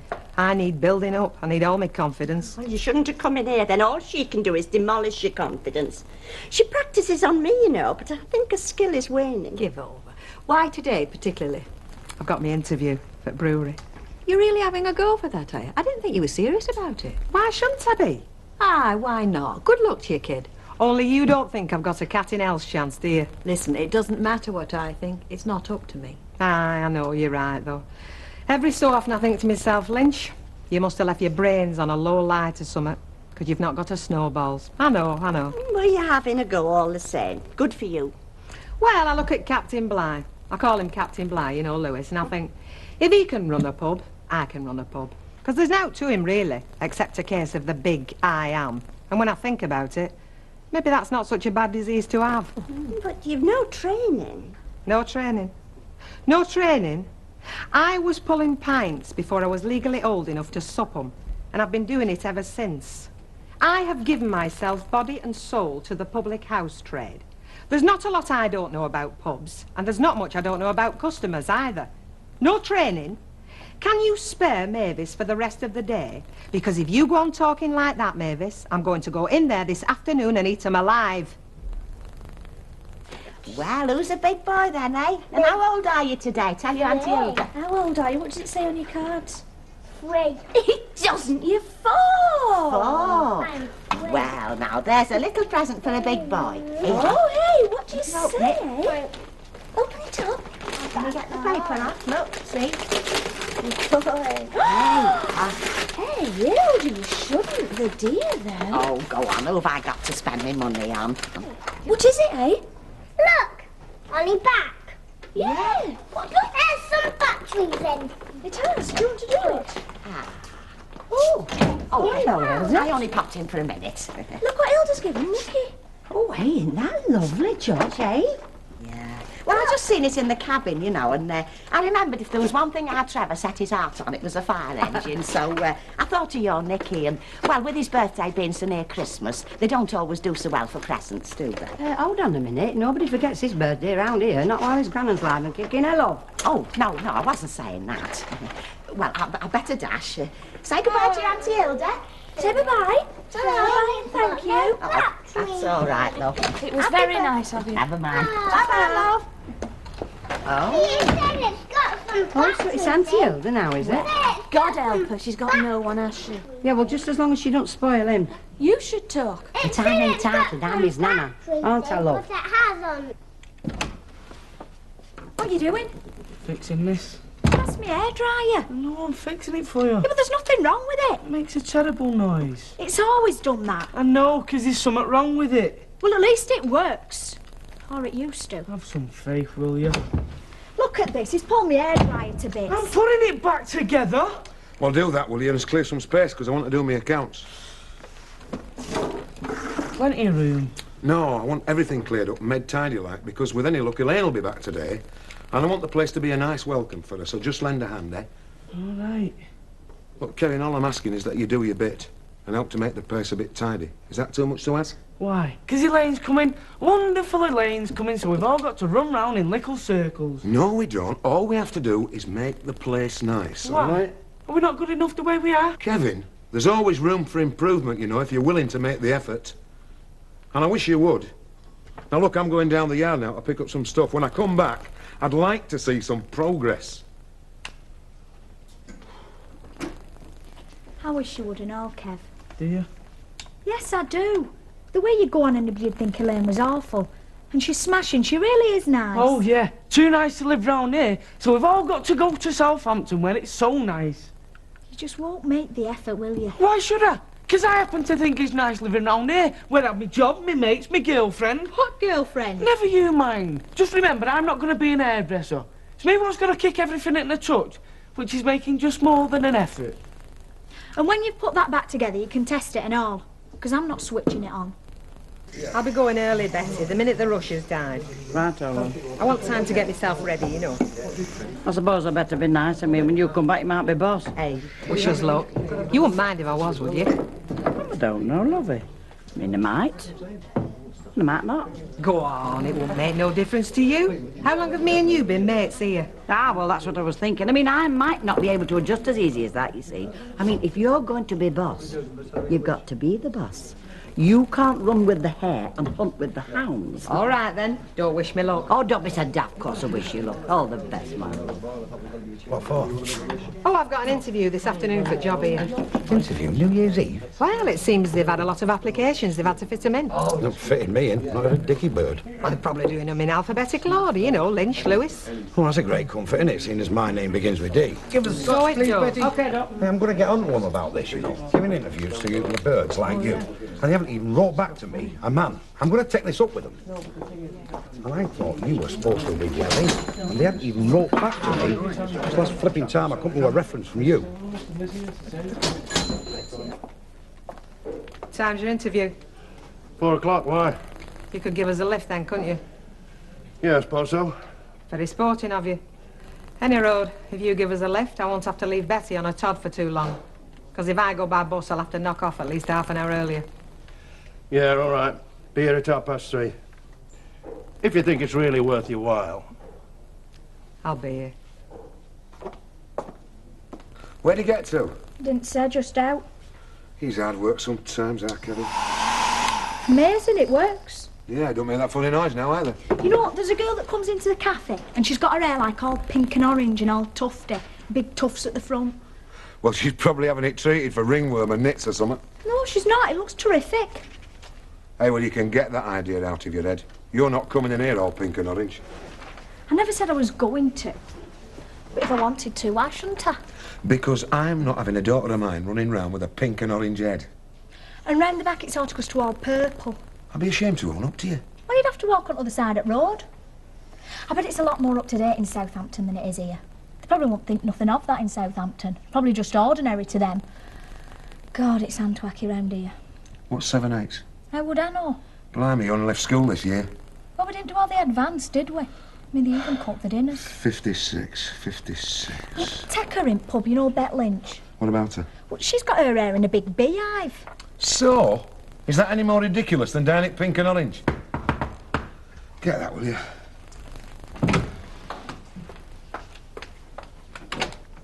Hello, Elaine. Hiya, Debbie. Let me pay the taxes, right? Look at the state of this place. We've been caught out, see? Look at the state of you mean. Come here. Oh, there's no use bothering. She'll have to take the truth, won't she?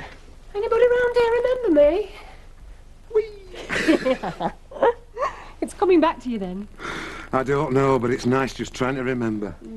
Well, I'd love to stop here chatting, but you know, my library book's due back and everything, so ta-ra.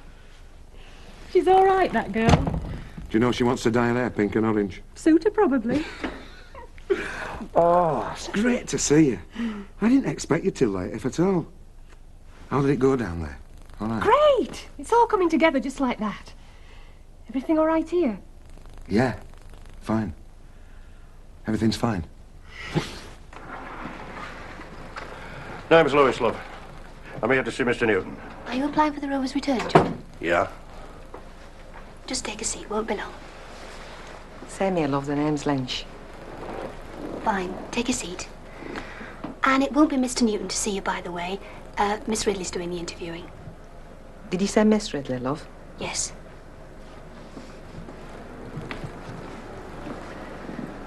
A woman? Wasn't expecting that. I'm not sure I'm that keen on the idea either.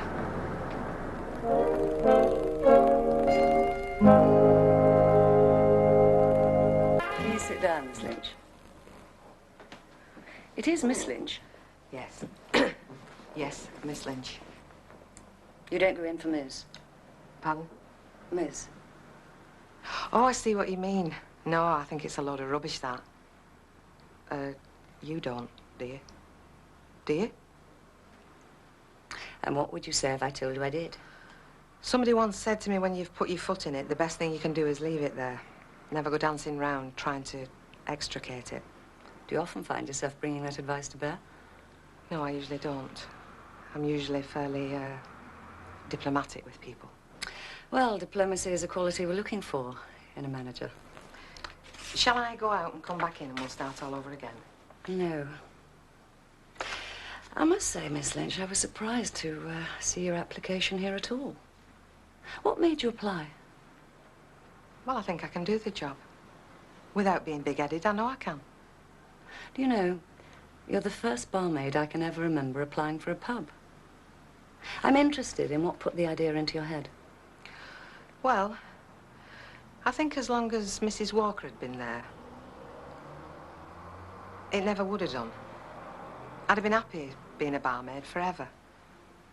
But what with her going and other people coming, I'm not saying anything against anybody. It's just that I know I can do the job as good as them any day. Suddenly I'm thinking, I don't just want to be a barmaid forever. So... Have you ever had anything remotely like that kind of experience? No, I've just always worked in pubs, that's all. Have you had any experience with accounts, even in a club or society? No. But I can add up as good as anybody. No, there's more than adding up. There's stock control, VAT accounts, cellar work. Look, I know what's involved. Really, I do. When I say I've always worked in a pub all my life, well, there's more to it than that. It's just that I can't ever see myself ever doing aught else. Me behind a bar.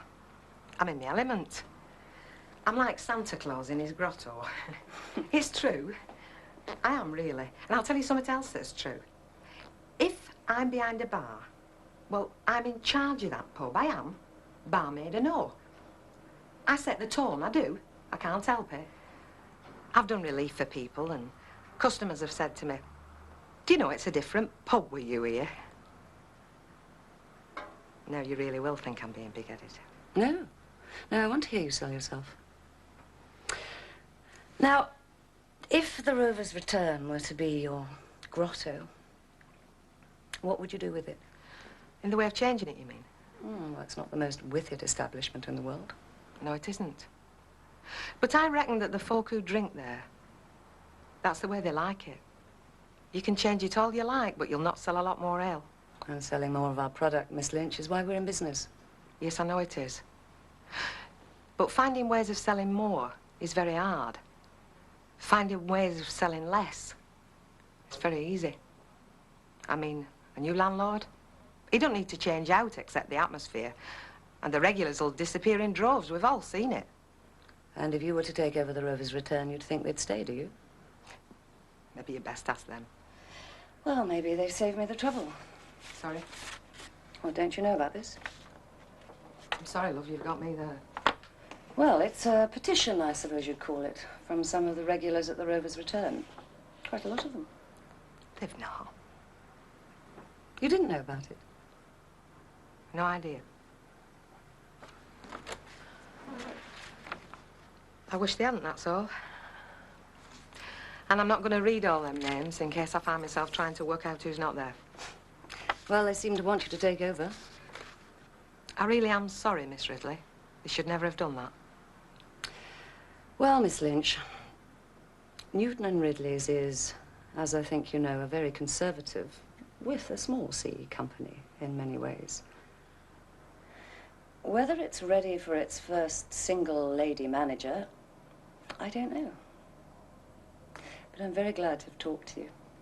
And for as long as you do remain a barmaid, I hope you'll be selling our beer. Hey, what are they going to call that book now, then? It was a book, wasn't it? What? 1984? Oh, yes, it was a book. Well, weren't it supposed to be all about the future and everything? Because if they've got any left, they're not going to flog them now, are they? Oh, it's not supposed to be like Almore's Almanac, Mrs. Tilsley. It's a very deep novel. It's very disturbing. It's all about what could happen to society if the wrong people got control. Oh, it mentioned coal strike, then? No, it did not mention the coal strike. Well, if he didn't get that right, he weren't doing very good, were he? Anyway, let's hope that 1985 is a bit better, eh? To tell you the truth, Gordon, I'm surprised you put in for the job. The Rover's Return is not what you call the Newton and Ridley flagship. I think as far as old Mrs. Walker was concerned, it was the jewel in the crown. My father would never have let her believe otherwise. But why do you particularly want the Rover's Return? Well, there's two ways of looking at that pub. There's the way it is now, which is a typical old-fashioned backstreet pub. I mean, steady trade, but they don't spend as much as they used to, and they can't afford it. I mean, if it weren't for the clothing factory, you'd be hard-pushed to make a living there at all. I mean, that's looking at the pub from Coronation Street. You look at it from round the corner in Rosamond Street, could be a different pub entirely. Could be a main road pub, which is a very different thing. Well, go on. You know the first thing I would do? I would persuade the brewery to slap in a planning application. I mean, that pub hasn't even got a door on Rosamond Street. Well, I mean, that's the first thing, isn't it? That's where you want your main entrance. Also, a planning permission for a hanging sign in Rosamond Street. I've been thinking of the kind of signs you could have for the Rover's Return. I mean, I've got some cracking ideas, but you'd have a good eye-catching sign right there on the main road. You'd be bringing in a clientele she's there now, but he's walking past. I'd turn that pub round in every sense. You've obviously thought about it in a lot of detail. I wouldn't have applied for it if I hadn't done that. Well, go on, tell me more, because a lot of what you're saying I'd very much like to see put into practice. Well, the first thing I would want to look at Gordon, give me a moment. Margaret! Have I any more to see? No, Mr. Lewis is the last for this afternoon. Oh, bring us some tea, would you? Do you take sugar? Oh, thank you. Yeah, just one. Right, so as we're not pushed for time. Go on, tell me more. Well, there's a lot of it. I'd just be a sight happier if I knew, that's all. Well, if I knew where it was, I'd tell you. All I know is it's a party. But how do you end up going to parties when you don't know whose party it is? Oh, I do know whose party it is. It's a friend of Maureen's boyfriend's brother's girlfriend. And I think it's in Wally Range, but I'm not so sure. Well, I'm not so sure you should be going to these parties. Oh, now, come on. You don't want me in by 11:30 on New Year's Eve. I mean, there'd be no point if it all stopped before midnight, would there?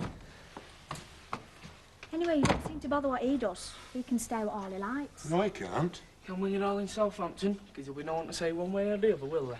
I don't start all that again, Kevin. Fine by me. No, it's different for a girl, isn't it? It's different. Why is it? I hope you're not so daft as you have to ask that question. If you mean you're not worried about our Kev, because he can't get pregnant. Yeah. Yeah, that's right. Well, neither can I, because I'm not that daft. Nobody ever thinks they're that daft, Debbie. But it's surprising how many people turn out to be dafter than they think, especially when they've had a drink or two. Dad, don't worry. Get me coat. But I do worry. Anyway, have a good time. What are you doing tonight? What does it matter? I just asked you what you were doing, that's all. You're not bothered what I do next month. Why be bothered what I do tonight? Oh, for crying out, Kevin, do you have to be like this? You're like a big kid. Oh, am I? Yeah, you're like a big spoilt kid. It was you who said let's not start all this again. Now look at you. I mean, you're talking to her about being daft. What's that supposed to mean? Oh, you're saying to her about losing her head over someone she hardly knows and doing something daft, are you? Like what? Like chucking up everything she's got and going to Southampton? Because that's dafter than getting pregnant. Being pregnant's a better reason for getting wed than a flaming hairdressing shop. She's got you like that. Kevin, keep your voice down. She'll hear you. Good. Let her. Look, nobody's making me do anything. I'm doing exactly what I want. And you'd better understand that. Oh, I'm going out. She's got you like that, and you know it. And what's more, she knows it, and she thinks it's great. Kevin, one more word. Come on, Kev, I'll walk as far as Bridge with you. Have a good time. What was all that? I'll try and explain to you. Our Kevin's not coming to Southampton with us. What's he gonna do? Well, he reckons he's got himself fixed up with a bed-sitter here, so he reckons. Oh, dear. Oh, dear, oh, dear, oh, dear. Has a lot been said? Oh, I don't think he realises the effort that I'm making not to have a flaming row with him. Because he's doing his best to have a flaming row with me. You better tell me all about it. Yeah. But one thing, please. Don't let it make any difference. Right, well, if there's anything you promised yourself you'd do this year you haven't done, you better get a move on. Oh, I don't think like that anymore. It used to be you think, yeah, next year, anything could happen. It'll all be different in 12 months. What age do you stop believing it? And for it though I cannot see, I guess and fear. Pardon? Rabbie Burns, talking to a mouse, the only mouse to achieve actual fame and immortality since they scurried out of the ark. Mouse? The wee, cowering, timorous beastie, that mouse. Oh, that mouse. I think Mickey Mouse was more famous. Ah, yeah, but Mickey Mouse wasn't a real mouse. The other mouse was? Oh, yes, inspiring the famous reflection about the best laid plans gang in a glee. Cheers. Cheers. Hey, how did Rabbie Burns get into all this? Oh, I don't know, he seems to have cornered the New Year trade, doesn't he? He did write Old Lang Syne, after all. So he did. Well, I'll be happy if everything will just stay the same. Mind your backs, please. Sorry, Chuck. We can't serve the ale without the glasses. Just dribbles out between your fingers. Didn't expect to see you in here tonight. All right, dear, not mine. Let's go slamming, she said. Where do you know that's really awful? Take the notice. Oh, how'd you get on, by the way? It was today, wasn't it? Well, as you can see, they didn't immediately appoint me to the board, but to tell you the truth, I don't know. Nobody actually laughed. I'll keep my fingers crossed for you. Good on you. Ready? Hi, Keith. How did he get on? Well, I probably made a right fool of myself, but I'm waiting to hear. What about the queer fella? Weren't he having an interview? You don't even have to ask. You've only got to look at him puffing on his whiff. Betty, love, have a drink yourself, will you? And I mean a drink. Oh, very kind of you. I'll have a whiskey as well. Be my guest. Because I want you to drink a toast with me. What are we drinking to? 1985? 1985, the Rovers return and a new regime. That's very nice of you, Mike, but it's not signed and sealed yet. Well, no. It'd be harder if these two, you see. Anyway, let's hope it's somebody nice. Here's to the new regime. The new regime.